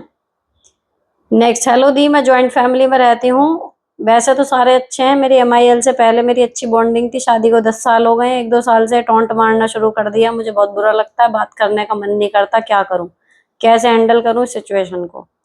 टोंट मार रही हैं, सुन लो, ज्यादा लगे बर्दाश्त नहीं हो रहा, एक आध का जवाब दे दो, 10-1 का रेशो रखो कि भैया 10 मारे, मतलब 10 बार उन्होंने टोंट मारे, 9 सुन लो, किसी एक पे थोड़ा सा बोल दो पलट के। थोड़ा सा ब्रेक सा लगेगा, जैसे स्पीड ब्रेकर होता है ना, बिल्कुल ही नहीं बोलोगी तो फिर तो वो बैंड बजा के तुम्हारा बना देंगी कुछ और ही। तो ये है कि, और दूसरी चीज ये है कि पहले अच्छी बॉन्डिंग थी, और अब जो 1-2 साल से, यानी कि 10 साल में 8 साल आपकी बॉन्डिंग अच्छी थी, तो इन 2 साल में क्या हो गया? जो अभी पति पत्नी वाले में हो रहा था, थोड़ा सा हमें ना, जो हमारा एक रिश्ता होता है कि शुरू से ही खराब है, एक होता बढ़िया चल रहा है, बढ़िया चल रहा है, लेकिन फिर सडनली चीजें बदल गई, तो वो ऐसे ही नहीं बदलती, कुछ ना कुछ कारण होता है, हो सकता है हम में है, हो सकता है उनमें, हो सकता है कोई थर्ड पर्सन ने रायता फैला दिया। अगर आपको रीजन समझ में आ जाता है तो समझ लो प्रॉब्लम सॉल्व। अगर आप में कमी है, आप खुद को सुधार लोगे, उसमें कमी है, आप बात कर सकते हो, नहीं तो फिर ये सोच लो कि भैया दूसरे को हम बदल नहीं सकते, है ना। लेकिन अगर 8 साल हमारा रिश्ता अच्छा चला है, इसका मतलब दोनों लोग ठीक थे, कहीं ना कहीं तो कमी हुई है ना। तो अगर सुधारने लायक है तो उसे सुधार लो, कारण सोचो उसका कि क्या है, और अगर कुछ नहीं हो रहा, फिर किनारा काट के अपना नया ट्रैक पकड़ो। मान लो कि वो बंदा, वो रिश्ता आपके लाइफ में उतने ही साल के लिए था, आगे बढ़ो फिर। नेक्स्ट, डियर सिस्टर, नमस्ते जी। मेरे जीवन से रिलेटेड बहुत बातें हैं, पर वो सब नहीं कहूंगी। मैं एमपी से हूँ, मेरे हस्बैंड ड्राइवर हैं, 2 बेटे हैं, मैं भी ग्रेजुएशन तक पढ़ाई की है। शादी के बाद बहुत ज्यादा मुश्किलें आई और मैंने पढ़ाई बंद कर दी, पर हमेशा मेरा मन अपने आप को कोसती हूँ कि मैं कुछ नहीं कर पाई, बस हाउसवाइफ बनकर रह गई। जब भी कुछ करना चाहा, कोई ना कोई प्रॉब्लम आ जाती है। मैंने यूट्यूब करने का सोचा है, बस अब एक अच्छा, क्या लेना है, सा मोबाइल लेना है, अच्छा सा मोबाइल लिखने जा रही होंगी। ये मुझे लग रहा है वो वॉइस का बटन दबा के टाइप करा होगा। क्या मेरा ये फैसला सही है, प्लीज बताइए डियर सिस्टर प्लीज। देखो, अगर यूट्यूब पर, हमें लगता है यूट्यूब बना लिया और पैसे छपने शुरू हो जाएंगे। अगर आपके पास कुछ ऐसा है जो आपको लोगों के साथ शेयर करना चाहिए, है ना, वो कुछ भी हो सकता है टैलेंट, अपनी डेली की लाइफ, केवल कि मैंने ये खाया, मैंने ये पहना, मैंने ये बनाया, तो सामने से एक अंतर आत्मा में आवाज आती है कि अगर आप देख रहे हो किसी को ऐसे, तो यही होएगा ना, तो मैं क्या करूं। बस वो ना हो। अगर आपका कुछ ऐसा है कंटेंट कि भैया वो किसी की या तो प्रॉब्लम सॉल्व कर रहा है या एंटरटेनिंग है, केवल ये 2 चीजें चलती हैं यूट्यूब पर। या तो आपको उससे कोई प्रॉब्लम हल करने में मदद मिल गई, या फिर वो एंटरटेनिंग है। अगर इन दोनों में से कुछ भी नहीं है, तो यूट्यूब पे केवल चैनल बनाने से कुछ नहीं होने का। तो आप अपना देख लो, जितने भी आप देखोगे ना ब्लॉगिंग चैनल है, कोई घर को बहुत सुंदर सजा रहा है, कोई कम बजट में चीजें मेंटेन कर रहा है, किसी का कुछ है, किसी का कुछ है, वो घर भी संभाल रही है ना, तो उसमें एक कुछ खास बात है उनके घर संभालने में, इसलिए फिर उनका चैनल ग्रो हो जाता है। ठीक है। तो आपको ना चैनल स्टार्ट करने में 5 मिनट लगता है घड़ी से मिला के, लेकिन आपको ये सोच लेना उससे पहले कि आप एग्जैक्टली क्या शेयर करोगे अपने ऑडियंस के साथ। अगर थोड़ा सा प्लानिंग कर लोगी 5-6 दिन बैठ के, तो जो सोच रही हो, यूट्यूब चैनल बनाना बेस्ट आइडिया है। घर में रह के कर रहे हो, सब कुछ है, घर की प्रिवेसी में कर रहे हो, अपने मालिक खुद हो, सब चीजें बढ़िया है, चल गया तो पैसे भी आएंगे। लेकिन पहले सोच लो कि करना क्या है। आइडिया तो अच्छा है, लेकिन एग्जीक्यूशन उसका कैसे होगा, वो थोड़ा तैयारी से करना, सीधे नहीं कि बस कुछ भी लिया एंड शूट करना शुरू कर दिया और आप सोचो जी सबका हो रहा, मेरा नहीं हो रहा। रीजन होते हैं किसी का अगर नहीं हो रहा तो। नेक्स्ट, हेलो दी, ऐसे में क्या करें जब हमारे लिए ठीक ठाक रिश्ते आए और तब हमें स्टडी की वजह से ये सोच कर कि और अच्छा हमें नहीं मिल सकता है। बट बिल्कुल उल्टा हुआ, मेरे साथ यही हुआ। अभी बहुत टॉक्सिक है, बहुत डिप्रेशन में रहती हूँ। ससुराल वालों ने रिश्ते कराने के लिए भी बहुत झूठ बोला। मुझे इन लोग पर बहुत गुस्सा आता है। अब बच्चों के साथ खुश रहना चाहती हूँ। तो भाई एंड में आपने खुद ही आंसर दे दिया कि आप बच्चों के साथ खुश रहिए। जीवन दोबारा से अपनी मटा के सही तो हो नहीं पाएगा, है ना, उसके लिए और ज्यादा एफर्ट लगेंगे। तो आप ये है, आपने देख लिया कि भैया ये लोग प्रॉब्लमेटिक हैं और सही नहीं हो सकते, तो आपके जो बच्चे हैं अब उनके साथ टाइम स्पेंड करो। दूसरा, जो अपनी हॉबीज पुरानी छोड़ दी थी, मैं तो कहूंगी उनको दोबारा से रिवाइव कर लो, तो जिंदा सी महसूस होने लगेगा आपको अंदर से। हमेशा ना जितना भी लाइफ में जो जो बुरा है ना, अगर रात दिन उसी के बारे में सोचते रहेंगे ना, ये नहीं है, ये नहीं है, ये नहीं है, तो जो हो सकता है उसकी पॉसिबिलिटी आने की जगह खत्म हो जाती है। तो 10 चीजें अगर बुरी है ना, ठीक है एक बार बोल लिया सही है, लेकिन 2 चीज फिर ढूंढ लो कुछ अच्छी, तो जिंदा सा महसूस देता है। नहीं तो रात को सोते टाइम भी ना ऐसी बेचैनी रहती है कि साला हो क्या रहा है लाइफ में, है ना। कुछ अच्छा ढूंढ लो, मिल जाएगा जब ढूंढोगी तो। पति तो टॉक्सिक है, तुम तो जिंदा हो, तुम्हारी सांसें चल रही हैं, तुम जैसी थी वैसी हो। कुछ ना कुछ ढूंढोगी तो मिल जाएगा जिसमें सच्ची में अच्छा लगेगा तुम्हें करके। नेक्स्ट, हेलो दीदी, सास के साथ रिश्ता कैसे सही रखें इसके बारे में बताएं। मुझे उनके साथ रहना मुश्किल लगता है, हमारी बहुत अलग अलग पर्सनैलिटी है, एक अजीब सा साइलेंस रहता है हमारे बीच। बहन चिल्लपों से अच्छा साइलेंस है ना। डिवोर्स नंद की भी बहुत साइड लेती है, मैं बस यही सोचती रहती हूँ मेरी अलग गृहस्थी है, अच्छी होगी, बट मैं वर्किंग हूँ, बच्चे कैसे पालूंगी, ये सोच के मन को रोक लेती हूँ। मैं खुश नहीं हूँ, लेकिन मन में यही उलझन चलती है। आप ही गाइड करो दीदी, कैसे मन को समझाऊं और शांत रखूं। क्या मन की शांति के लिए अलग होना ही ऑप्शन है, या फिर बच्चे का सोचकर साथ में ही रहना। 2.5 साल का बेटा है मेरा और हस्बैंड ओनली सन है। देखो, अभी पता है मुझे एक बात याद आई, महाभारत में कान्हा जी कहते हैं कि ना, खुशी जो है वो मन का भाव है, वो हमारे मन के अंदर है। अगर हमें खुश रहना आता है और हम खुश रहना चाहते हैं, तो हम कितने भी बेकार से बेकार सिचुएशन में भी हमारी हंसी छूट जाएगी, है ना। हम खुश रह लेंगे। और जिसको हमेशा मुंह चढ़ा के रहने की आदत है, झंड रहने की आदत है, ये उसको अच्छा लगता है ऐसे ही डिप्रेशन से में रहना। वो कितने मतलब, अभी मैं ना वहां पे गई थी अभी कीर्तन में एक जगह, वहां डांस चल रहा था। कुछ लोग जो हैं, मतलब उनमें मैं भी थी, हम लोगों ने धूम मचाई हुई थी। और लेकिन ऐसे एनर्जेटिक माहौल में, इतने हंसी खुशी के माहौल में भी 4-5 लोग ऐसे थे जो ऐसे बैठे हुए थे कि बस पता ही नहीं क्या हो गया। अब जब मैं वीडियो देख रही हूँ ना, तो मैं उनका फेस जूम कर करके देख रही हूँ और मुझे और हंसी आ रही है।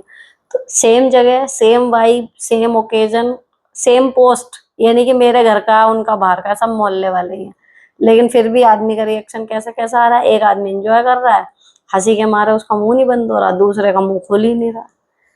तो भैया यहाँ पर ये है कि आप अलग रह लो, आप साझे में रह लो। आपको खुश रहना आता है ना, तो आप रह लोगे वहां पे भी। दूसरी चीज, आपका बच्चा यहाँ पे लग रहा है आपको सही पल रहा है, तो रहो, साझे में ही रहो। सास और आपके बीच में शांति है, वो बढ़िया है, चिल्लपो नहीं हो रही। नौकरी करने जा रहे हो, उस नौकरी के जो पैसे आ रहे हैं उसे थोड़ा बहुत अपने ऊपर भी खर्च कर लिया करो। ताकि ये है कि भैया जॉब पे जा रहे हैं, इस वजह से अपना बच्चा छोड़ के जा रहे हैं, इस वजह से हम अलग नहीं रह रहे, तो उस जॉब के पैसों का कुछ सुख उठा लो। वो एक अलग ही लेवल की तुम्हारी वो मिलेगी अप्रोच की, भाई ठीक है, एक होता ना यहाँ से कमी आई, इधर से पूरा हो गया। तो इंजॉय करना अपने आप में सीख लो। अब किस चीज में मजा आता है और यहाँ रह के तुम क्या क्या कर सकती हो अपने आनंद के लिए, वो कर लो। बच्चा आज 2.5 का है, कल को 5 साल का भी हो जाएगा। अब ओनली सन है आपके बेटे, मतलब आपके जो पति हैं, अलग होने का फिर भी ऑप्शन ना के बराबर है आपके पास। ठीक है, तो रहना यही है, मस्त रहो। रही बात यह कि जी नंद की साइड लेती है, भैया उनकी लड़की है, वो क्यों नहीं लेगी उनकी साइड, वो तो लेगी, वो नेचुरल है।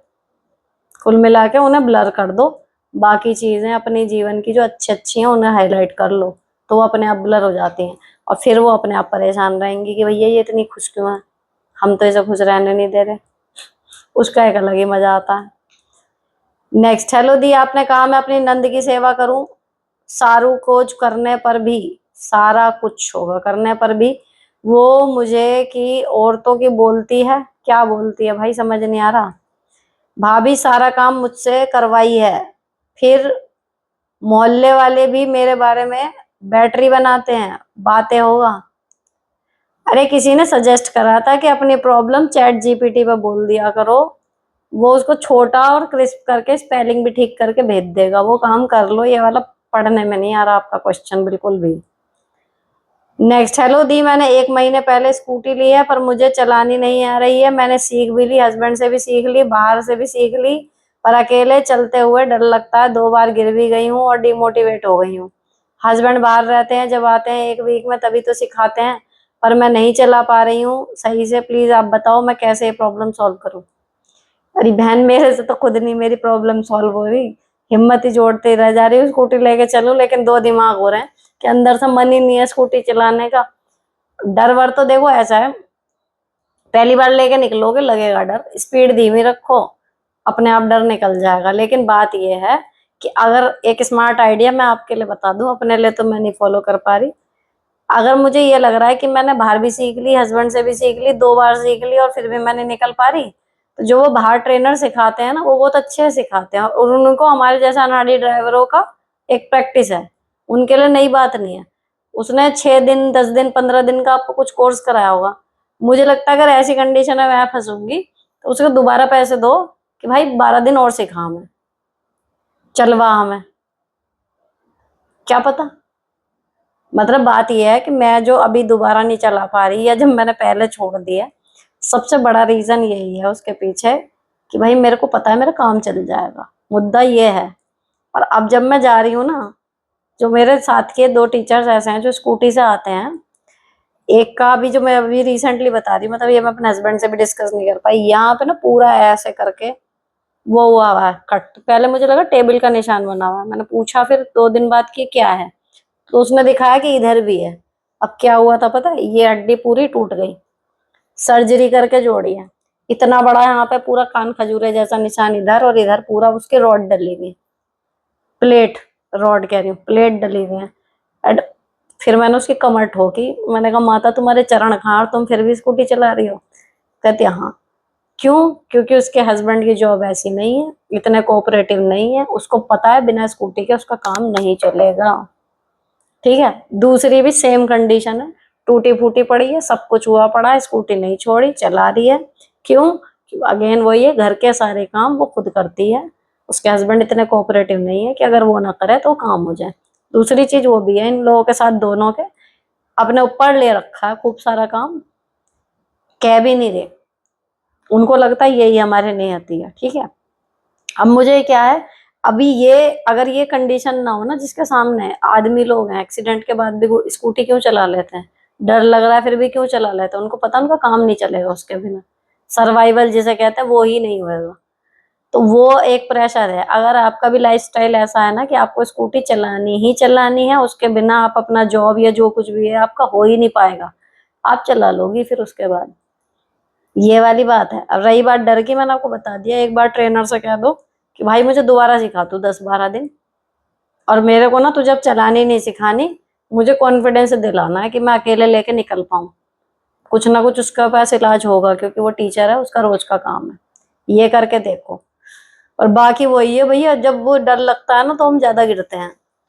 सबसे पहले जो ट्रेनर सिखाता है वो वही है, ऐसे स्पीड में मेरा ऐसे नहीं कभी हुआ कि हाँ जी चलते चलते हम गिर गए ऐसा हो गया, वो सिखा देते हैं ऐसे, ये अप डाउन वाला कि स्पीड तुरंत स्लो हो जाती है जैसे ही लगता है कुछ। तो थोड़ा सा डर को छोड़ के करोगी कोशिश तो हो ही जाएगा। मेरा तो पता नहीं, मेरा तो अंदर से मन ही नहीं है सही बताऊं तो स्कूटी चलाने का, इसलिए नहीं चल रही, नहीं तो चलेगी जब चलाने बैठेंगे, रॉकेट थोड़े ही है। चलो बताना मुझे, है चला पाई नहीं चला पाई, अपडेट देना। क्या नाम है? काजल उप्पल। बताना जब चलाने लगोगी, मुझे मोटिवेशन मिलेगा। नेक्स्ट मैम, जैसे कि आपकी जॉब बहुत छोटी एज में लग गई थी, तो आपने मनी मैनेजमेंट कैसे और कब सीखा जिससे कि आपका खुद का घर भी बना लिया? बहन मैंने मनी मैनेजमेंट तो बहुत टाइम पहले सीख लिया, लेकिन मेरी मनी मेरे हाथ में रही नहीं, इधर उधर इधर उधर इधर उधर, पहले मैके में थे, वहां से फिर जोड़ते जोड़ते यहाँ, फिर यहाँ मकान तो हमारा बाद में बना है। और जब मकान बनाने चले थे, जब 5 लाख सारे थे हाथ में, बट ये पैसे भेज के खर्च करना वो हमें शुरू से ही सिखा दिया था। किस्मत ही ऐसी रही कि वहां पे मेरे भैया, और जब मेरी जॉब लगी है ना, तो जो पहले हेडमास्टर था, मेरे सबसे पहले हेडमास्टर जो मिले थे, मैंने गारंटी वाली चूड़ी पहन रखी थी, सोने के लुक वाली, ऐसे ही।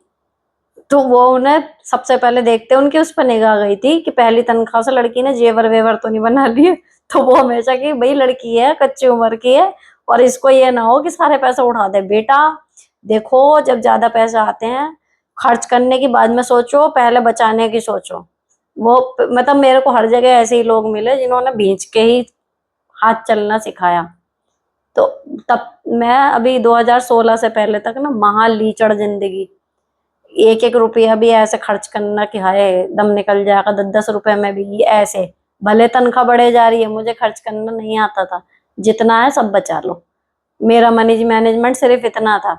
अब है जो मैं कहती हूँ, मुझे लगता है सही मनी मैनेजमेंट है, जितना कमा रहे हो उसके हिसाब से स्टैंडर्ड थोड़ा मेंटेन रखो, खाने में पहनने में हर चीज में। दूसरा, जो बचा रहे हो ना, वो बचाना खाली काफी नहीं होता, उसको इन्वेस्ट भी करो ताकि वो बढ़े। खाली आपके बैंक अकाउंट में पैसे पड़े हैं वो इतना काम नहीं देते, उसको कहीं ना कहीं इन्वेस्ट भी करो। तो ये ना ऐसे किसी ने क्रैश कोर्स नहीं सिखाया, लेकिन करते करते कहना चाहिए लाइफ में ना, मैं हमेशा कहती हूँ लकी मैं इतनी रही हूँ, इस चीज को तो मैं कहती हूँ कि मैं लकी हूँ इस मामले में बहुत। कोई कहता ना सफलता लक से मिल गई, वो नहीं, उसमें मेहनत भी है, खाली लक से कुछ नहीं होता। लेकिन जो लोग मेरी लाइफ में आए ना, उनके लिए मैं हमेशा कहती हूँ कि मैं लकी हूँ। मेरे को लाइफ में लोग ऐसे मिले जिन्होंने मुझे हमेशा, हर आदमी ने कुछ ना कुछ सिखाया है। और बढ़िया बढ़िया सीखते सीखते सीखते इतने सारे 20-30 लोगों से मिलके तब ये सुनीता बनी है जो आपके सामने बैठी है। किसी ने कुछ सिखा दिया, किसी ने कुछ, और मुझे हर एक एक का पॉइंट टू पॉइंट याद है कि किस बंदे से मैंने क्या सीखा। तो मनी मैनेजमेंट ना ऐसे ही बातचीत में लोगों से अपने साथ के उनसे सीखा है। ऐसा कोई वो नहीं करा, करते करते ही सीख लिया। नेक्स्ट, मेरी छोटी बेटी को मिर्गी का दौरा आता है। भैया डॉक्टर को दिखाओ उसे, क्या कर सकते हैं। आपका वही है सिलाई वाला, मैं आपकी आईडी समझ गई। ये एक और परेशानी, कहते हैं ना दुख अकेले नहीं आते। एक तो पैसे कम, ऊपर से परेशानी भी। और दूसरा जो मिर्गी का है ना, मुझे लगता है शायद ही किसी कंडीशन की वजह से आता है, मुझे ज्यादा नॉलेज नहीं है। लेकिन मतलब ऐसे हम प्रिवेंट कर सकते हैं कि वो आए ही ना, ऐसी कंडीशन भी बन सकती है। थोड़ा उस पर ध्यान देना आप। नेक्स्ट, हेलो सुनीता, मैं तुम्हारे सभी चैनल देखती हूँ, doing a very good job. मैं भी उत्तराखंड में टीचर हूँ, लेकिन लास्ट वीडियो में जो तुमने दोस्तों के ऊपर बात कही वह ठीक नहीं लगी मुझे। हम स्कूल के समय के 5 सहेलियां शादी के बाद अलग अलग हो गई थी, लेकिन सोशल मीडिया पे आने के बाद हमने एक ग्रुप बनाया, एक दूसरे के साथ जुड़ी। 3 उत्तराखंड में टीचर हैं और एक यूएसए में टीचर है, एक दूसरे से दिल की बात शेयर करते हैं। मैंने तो ये देखा है कि यदि कोई बात रिश्तेदारी में बोली जाए तो वह घूम फिर कर हमारे पास वापस आ जाती है, लेकिन सहेलियों के साथ ऐसा नहीं होता। बुरा मत मानना, बात अच्छी नहीं लगी तो बोली है। देखो, आप लकी हो कि आपके पास ऐसे दोस्त हैं, और भगवान करे बने रहे। लेकिन ये बहुतायत में जो होता है वो मैंने बता दिया, ठीक है। रिश्तेदारी में कोई बात कही घूम के फिर आ जाएगी, वहां तक सही है। लेकिन तब क्या कीजिएगा, जो जिन्हें आप दोस्त मान रहे हो उन दोस्तों में ही पॉलिटिक्स शुरू हो जाए। मैंने जो झेला मैं उसके हिसाब से बता रही हूँ, आप जो भोग रहे हो, आपको जो अच्छी चीजें मिल रही हैं आप उसके हिसाब से बता रहे हो। तो दोनों एक ही जगह है, किसी को 3 दिख रहा है और किसी को 6 दिख रहा है और किसी को 9, वो वाली सिचुएशन है। गलत ना आप, न मैं। Next, ma'am you can be a great counsellor and take paid sessions. मेरे पास डिग्री नहीं है, और मुझे नहीं लगता कि जो यहाँ पे मैं बिना पेड के जितनी मदद कर रही हूँ उसका जो मुझे संतोष है वो पेड सेशन लेके मिलेगा। किसी की मदद करके मैंने उससे पैसे पकड़ लिए, खुद ही सोच के लग रहा है मेरे को आज बढ़िया लगने का, ऐसे ही ठीक है। नेक्स्ट, पहले तो टाइम में सब मिलजुल कर रहते थे, अब कोई क्यों पसंद नहीं करता, अपने घरों में रहते हैं। ऐसे तो कोई किसी को जान भी नहीं पाएंगे और मर जाएंगे तो क्या फायदा हुआ। बिल्कुल सभी से बात होनी चाहिए, ऐसा माहौल अच्छा लगेगा। I love your videos, please read my comment. पढ़ लिया मैंने आपका कमेंट, मनीषा वैनव। आई लव यू, थैंक्स दी बड़े वाला, थैंक यू दीदी। अब आ गया नेक्स्ट, दीदी मेरे हस्बैंड कभी भी मेरा स्टैंड नहीं लेते, चीज बहुत खलती है, इसका सोल्यूशन मैंने ये ढूंढा कि खुद स्टैंड लेने लगी। दूसरी बात ये कि ससुराल का एक एक बंदा टॉक्सिक है, जिनसे मेरा लेना देना भी नहीं है, वो भी बिचिंग करते हैं। अभी जल्दी ही मुझे पता चला मेरे देवर की गर्लफ्रेंड ने मेरे बारे में उल्टा सीधा बोला कि मैं गेम खेलती हूँ, मैं फेक हूँ, जबकि उसके साथ मेरा बस एक बार मिलना हुआ है। मेरी कजिन ननद के साथ मिलकर दोनों बिचिंग करती हैं, देवर ही क्या क्या धीरे धरा है, सोचा नहीं था ऐसा करेगा। जिसे भाई माना उसकी जिम्मेदारी उठाई, अब जॉब लग गई तो तेवर ही बदल गए। मैंने इन सबको ब्लॉक कर दिया है। Mental peace is first priority, क्योंकि मुझे मेरे बच्चे को पालने के लिए मेरा ठीक होना जरूरी है। कुछ साल से करियर ब्रेक पर हूँ, बच्चा थोड़ा ठीक हो जाए, उसके बड़े होने का वेट है ताकि दोबारा टीचिंग शुरू कर सकूं। आई एडमायर यू दीदी, गॉड ब्लेस। तो आपने इसमें कुछ प्रॉब्लम अपने लिए छोड़ी नहीं है, आपने बहुत बढ़िया करके खुद ही सॉर्ट कर लिया वो सब कुछ। और जो किया है एग्जैक्टली वही मैं भी आपको कहती, ठीक है। जो इधर उधर के नेगेटिविटी है, कुछ भी है, आपने अच्छा करा, वहां से रिस्पॉन्स ऐसा मिल रहा है, सब एक साइड करके अब आप सॉर्टेड हो। तो यही करना है, बस आगे चल लो, सब सही रहेगा।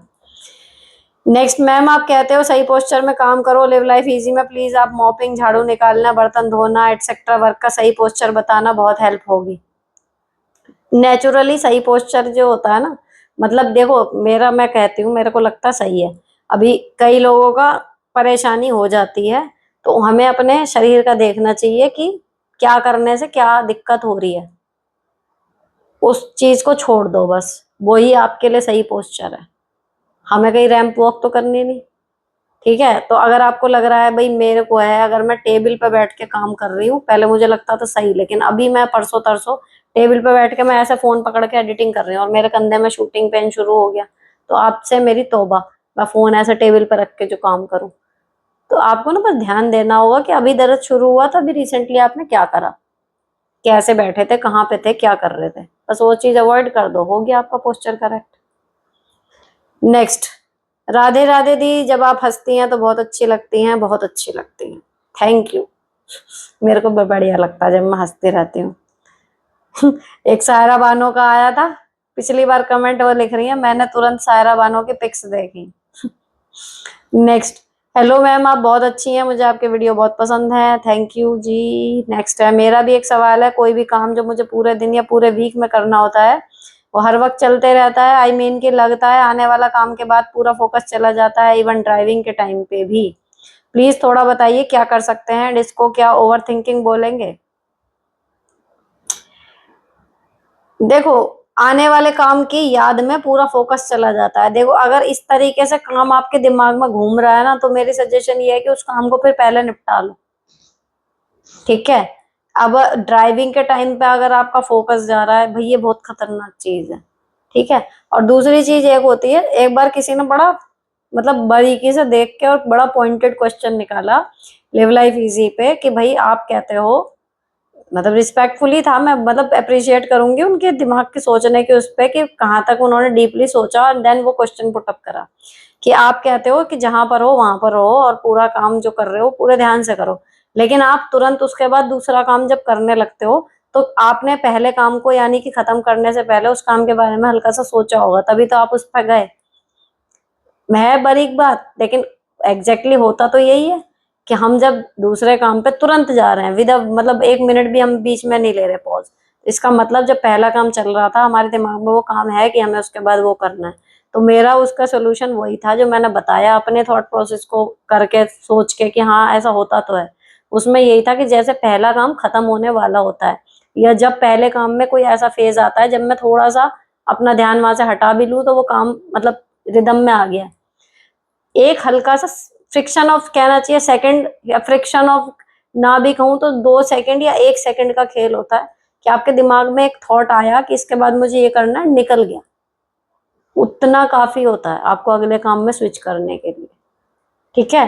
तो इतना ज्यादा सोचो मत, या तो और सोच रही हो तो इसे ओवर थिंकिंग बनने मत दो, पहले उस काम को ही खत्म कर लो जो आपके दिमाग में घूम रहा है। नेक्स्ट, हेलो दी, मैं मैरिड हूँ, एमपी से हूँ और गुजरात में रहती हूँ। 3 से मुझे कभी मेरी मम्मी ने फोन नहीं किया, 3 से पता नहीं किससे, मैं ही हमेशा उन्हें फोन लगाती हूँ, क्या मुझे उन्हें फोन लगाना चाहिए? भाई कर लो फोन जिसे करना है, या तो रिश्ता मत रखो या गरज मत रखो फालतू की कि वो करेगा मैं करूंगी, मेरा क्या फायदा उसका क्या फायदा। मन है बात करने का कर लो, फिर ये मत देखो कि वो कर रहा नहीं कर रहा। आपके फोन करने पर भी अगर वो रूखी सूखी बात करे फिर मत करो, लेकिन अगर आप करते हो फोन और तब वो अच्छे से बात करता है तो फिर मत सोचे करो कि मैंने करा या उसने करा। नेक्स्ट, चैनल पर आते ही पहले लाइक करती हूँ दी, पड़ोस के मामले में मैं भी आपके जैसी हूँ, 2 साल से आपको फॉलो करके बहुत कुछ सीखा है, भगवान की दया से मेरे नाक नक्श बहुत सुंदर हैं, पर ससुराल की टॉक्सिसिटी के कारण अपना ध्यान नहीं रखा कभी, अब तो रोज तैयार होती हूँ, आईलाइनर भी लगाती हूँ, व्हाट्सएप डीपी पर वेस्टर्न लुक में पिक लगाकर लिख दिया जस्टिफाई और ब्लेसिंग्स, खुद के लिए तैयार होती हूँ। भाई वाह, शाबाश मेरी चीती।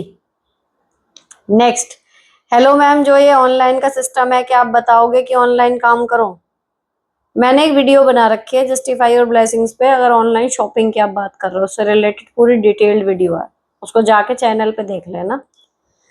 नेक्स्ट, थैंक यू दी, मैं आपके चैनल पर न्यू हूँ, मैंने आपसे क्वेश्चन किया था सावन के पैसे को लेकर, थैंक्स फॉर योर रिप्लाई। 21 साल बहुत लंबा समय होता है, सास और नंद का ताना बना, इतना बुरा करके भगवान से भी डर नहीं लगता लोगों को।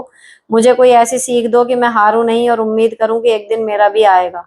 आपके जवाब प्रैक्टिकली बहुत सही होते हैं, मैंने आपसे ही सीखा है technically correct word, waiting for your reply that will always motivate me to take me make my life better. तो क्वेश्चन अब क्या है, 21 साल बहुत लंबा समय होता है, सास और नंद का ताना बाना, इतना बुरा करके भगवान से भी डर नहीं लगता लोगों को। मतलब आपको उनसे जीतना है, हारना नहीं है, वो पॉलिटिक्स करती हैं, यही सब चीजें हैं ना। सारा सार इस बात का इसमें ही है कि अगर आप अपने में मस्त रह लो अपने आप को व्यस्त कर लो अपनी लाइफ को और अपने आप को अपग्रेड करने में। तो जो ताने देने वाले, पॉलिटिक्स करने वाले, टॉक्सिसिटी वाले लोग होते हैं ना, वो अपने आप धुएं की तरह ब्लर होने शुरू हो जाते हैं। और जब आप उनको रिएक्शन देने लगते हो या उनके बारे में सोचने लगते हो कि वो क्या कह रहे हैं क्या कह रहे हैं, तो वही धुआं आपको कवर कर लेता है। सिंपल सी चीज है, अपनी तरक्की में इतने बिजी हो जाओ कि दूसरे क्या कह रहे हैं आपको सुनने का अगर चाहो भी ना तो टाइम ना हो, फिर निकल जाओगे इस सिचुएशन से। मैम धीरे धीरे आने वाली सफलता लंबी टिकती है, आप टेंशन मत लेना, सिर्फ अपने काम पर ध्यान दीजिए, बहुत अच्छा काम कर रही हैं।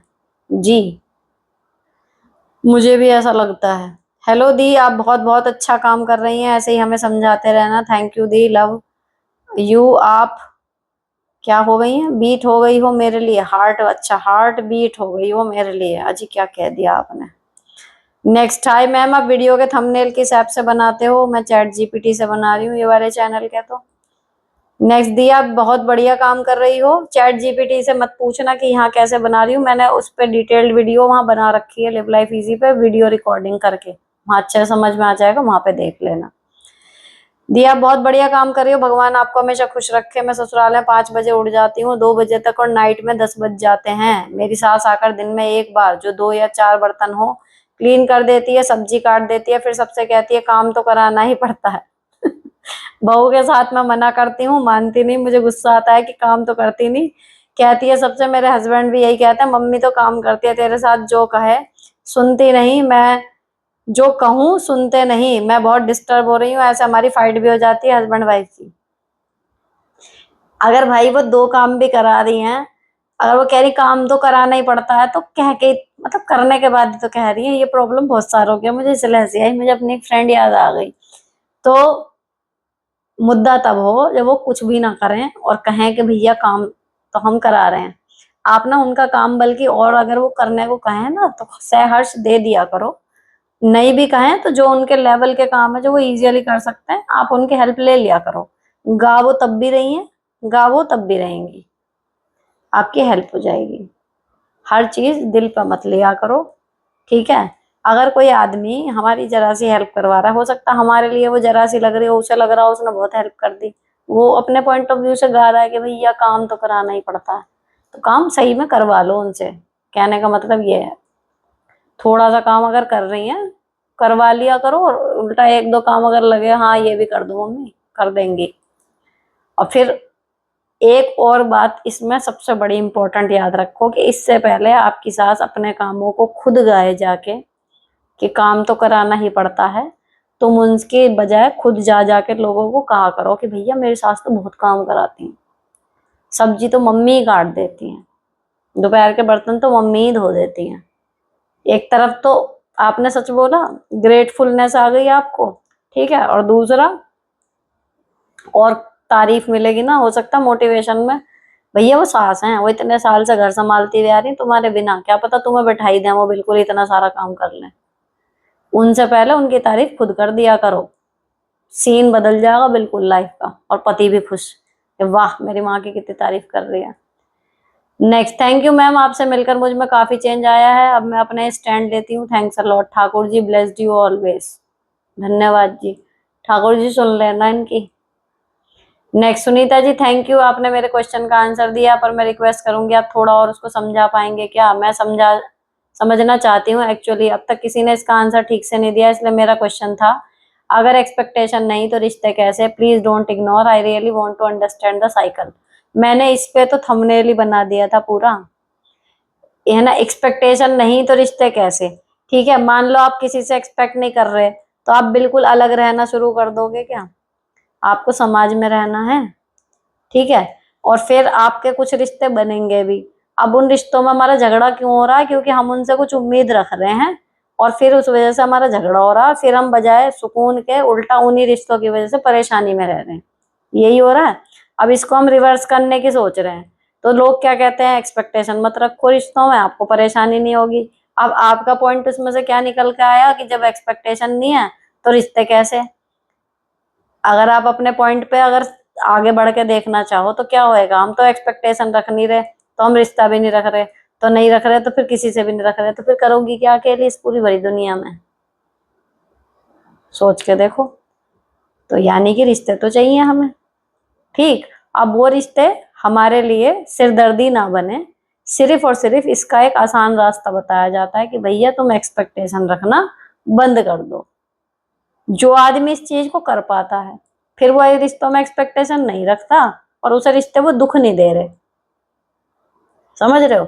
तो अपने आप को एक, अब इसका एक लाइन में बताऊं जो मुझे समझ में आ रहा है कि भाई हमें जिंदा रहने के लिए, जीवन बिताने के लिए अपने आसपास कुछ लोग चाहिए, है ना। हम अकेले आइलैंड पे नहीं रह रहे हैं। अब वो लोग जो हमारे आसपास के हैं वो हमारी पॉजिटिव एनर्जी को सक ना करें, हमें परेशानी ना दें, हमारे सिर का दर्द ना बन जाए, इसलिए हमें उन रिश्तों को ठीक से चलाना है।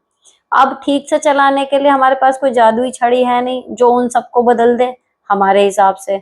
तो फिर क्या करेंगे, हम खुद को बदल रहे हैं। और खुद को हम क्या बदल रहे हैं कि ठीक है भाई हमें इनसे कोई उम्मीद नहीं रखनी, जितना हमसे बन पड़ेगा हम इनके लिए कर देंगे। आपने जैसे ही ये पॉइंट अपनी लाइफ में, अपनी आदतों में शामिल करा, आपके क्लेश खत्म हो गए, क्योंकि अब आप किसी से कुछ चाह नहीं रहे हैं, आप सिर्फ देने जा रहे हैं और लेना किसी को बुरा लग नहीं रहा। तो सब आपसे राजी और आप उनसे राजी हो गए, क्योंकि अब आपकी उम्मीदें बदल गई उनसे। तो केवल और केवल अपने दिमाग को शांत, और वो रिश्ते जो हमारे आसपास के हैं, चाहे वो खून के हैं या मुंह बोले हैं, वो हमारे जीवन की सिरदर्दी ना बने, इसके लिए कहा जाता है कि एक्सपेक्टेशन मत रखो, बस। ठीक है, आई होप कि अब आपको सेटिस्फैक्टरी आंसर मिला होगा। नेक्स्ट, थैंक मैम जी, बहुत अच्छा लगा। बाहर जाना यार, कजिन सिस्टर वाला क्वेश्चन, जो बहन छत पर भी नहीं जा पाती उनका ऑलरेडी आपके उनका आपका रिप्लाई। आपके पास किट्टी का भी दिखावे वाला एक्सपीरियंस है, आप सब ट्राइड एंड ट्रस्टेड रिप्लाई देती हैं मैम, इसलिए मैं कह रही हूँ कि पेड़ का कोई औचित्य नहीं है। मैं हिंदी साहित्य से एमए हूँ तो प्योर हिंदी लिखती पढ़ती हूँ, मेरा कोई क्वेश्चन नहीं है। सबके रिप्लाई सुनकर मैंने खुद को और ससुराल को और फैमिली को मैनेज कर लिया। देखो, इन्हें क्वेश्चन पढ़ने की जरूरत नहीं पड़ी, ना करने की, ना मतलब कुछ और। वो दूसरों की प्रॉब्लम सीख के ही, जैसे बच्चे होते हैं ना क्लास में, कुछ बच्चे खड़े होके क्वेश्चन पूछते हैं, और मैं भी दूसरी वाली कैटेगरी में थी कि मैं पूछने में मेरा दम निकलता था कि कौन पूछे खड़े होके, लेकिन जो दिमाग में आ रहा है वो किसी और ने पूछ लिया एंड सर ने या मैम ने एक्सप्लेन कर दिया एंड आई एम सॉर्टेड। तो ये वो वाला काम इन्होंने कर दिया है, ये सब अपने आप अब करने लगी हैं। नेक्स्ट, मैम क्या आपने कभी ऐसा सोचा था कि इतनी सारी बहनों की मैम दीदी बनोगी?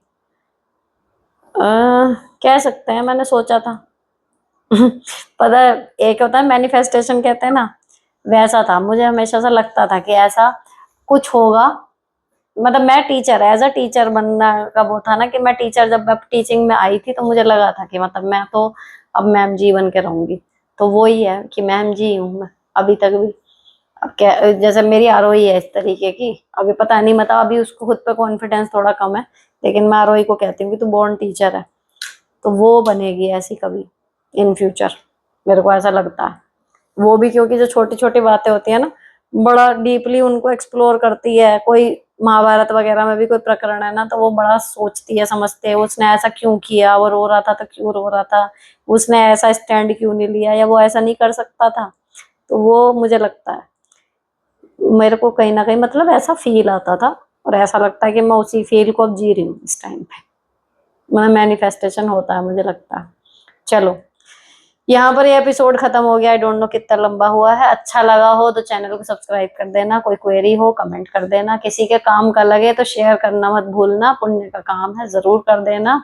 और अगले वीडियो के लिए नोटिफिकेशन आ जाए तो बेल आइकन प्रेस ना किया हो तो वो कर देना, ठीक है। इस वीडियो का कोई पार्ट अच्छा लगा हो, कैंची का निशान आता है वहां से कट करके शेयर कर सकते हो। पूरी 1 घंटे की वीडियो तो कोई क्या देखेगा, उस हिस्से को देख लेगा, ठीक है। तो मिलते हैं अगले एपिसोड में। Till then bye bye, stay beautiful and sorted always.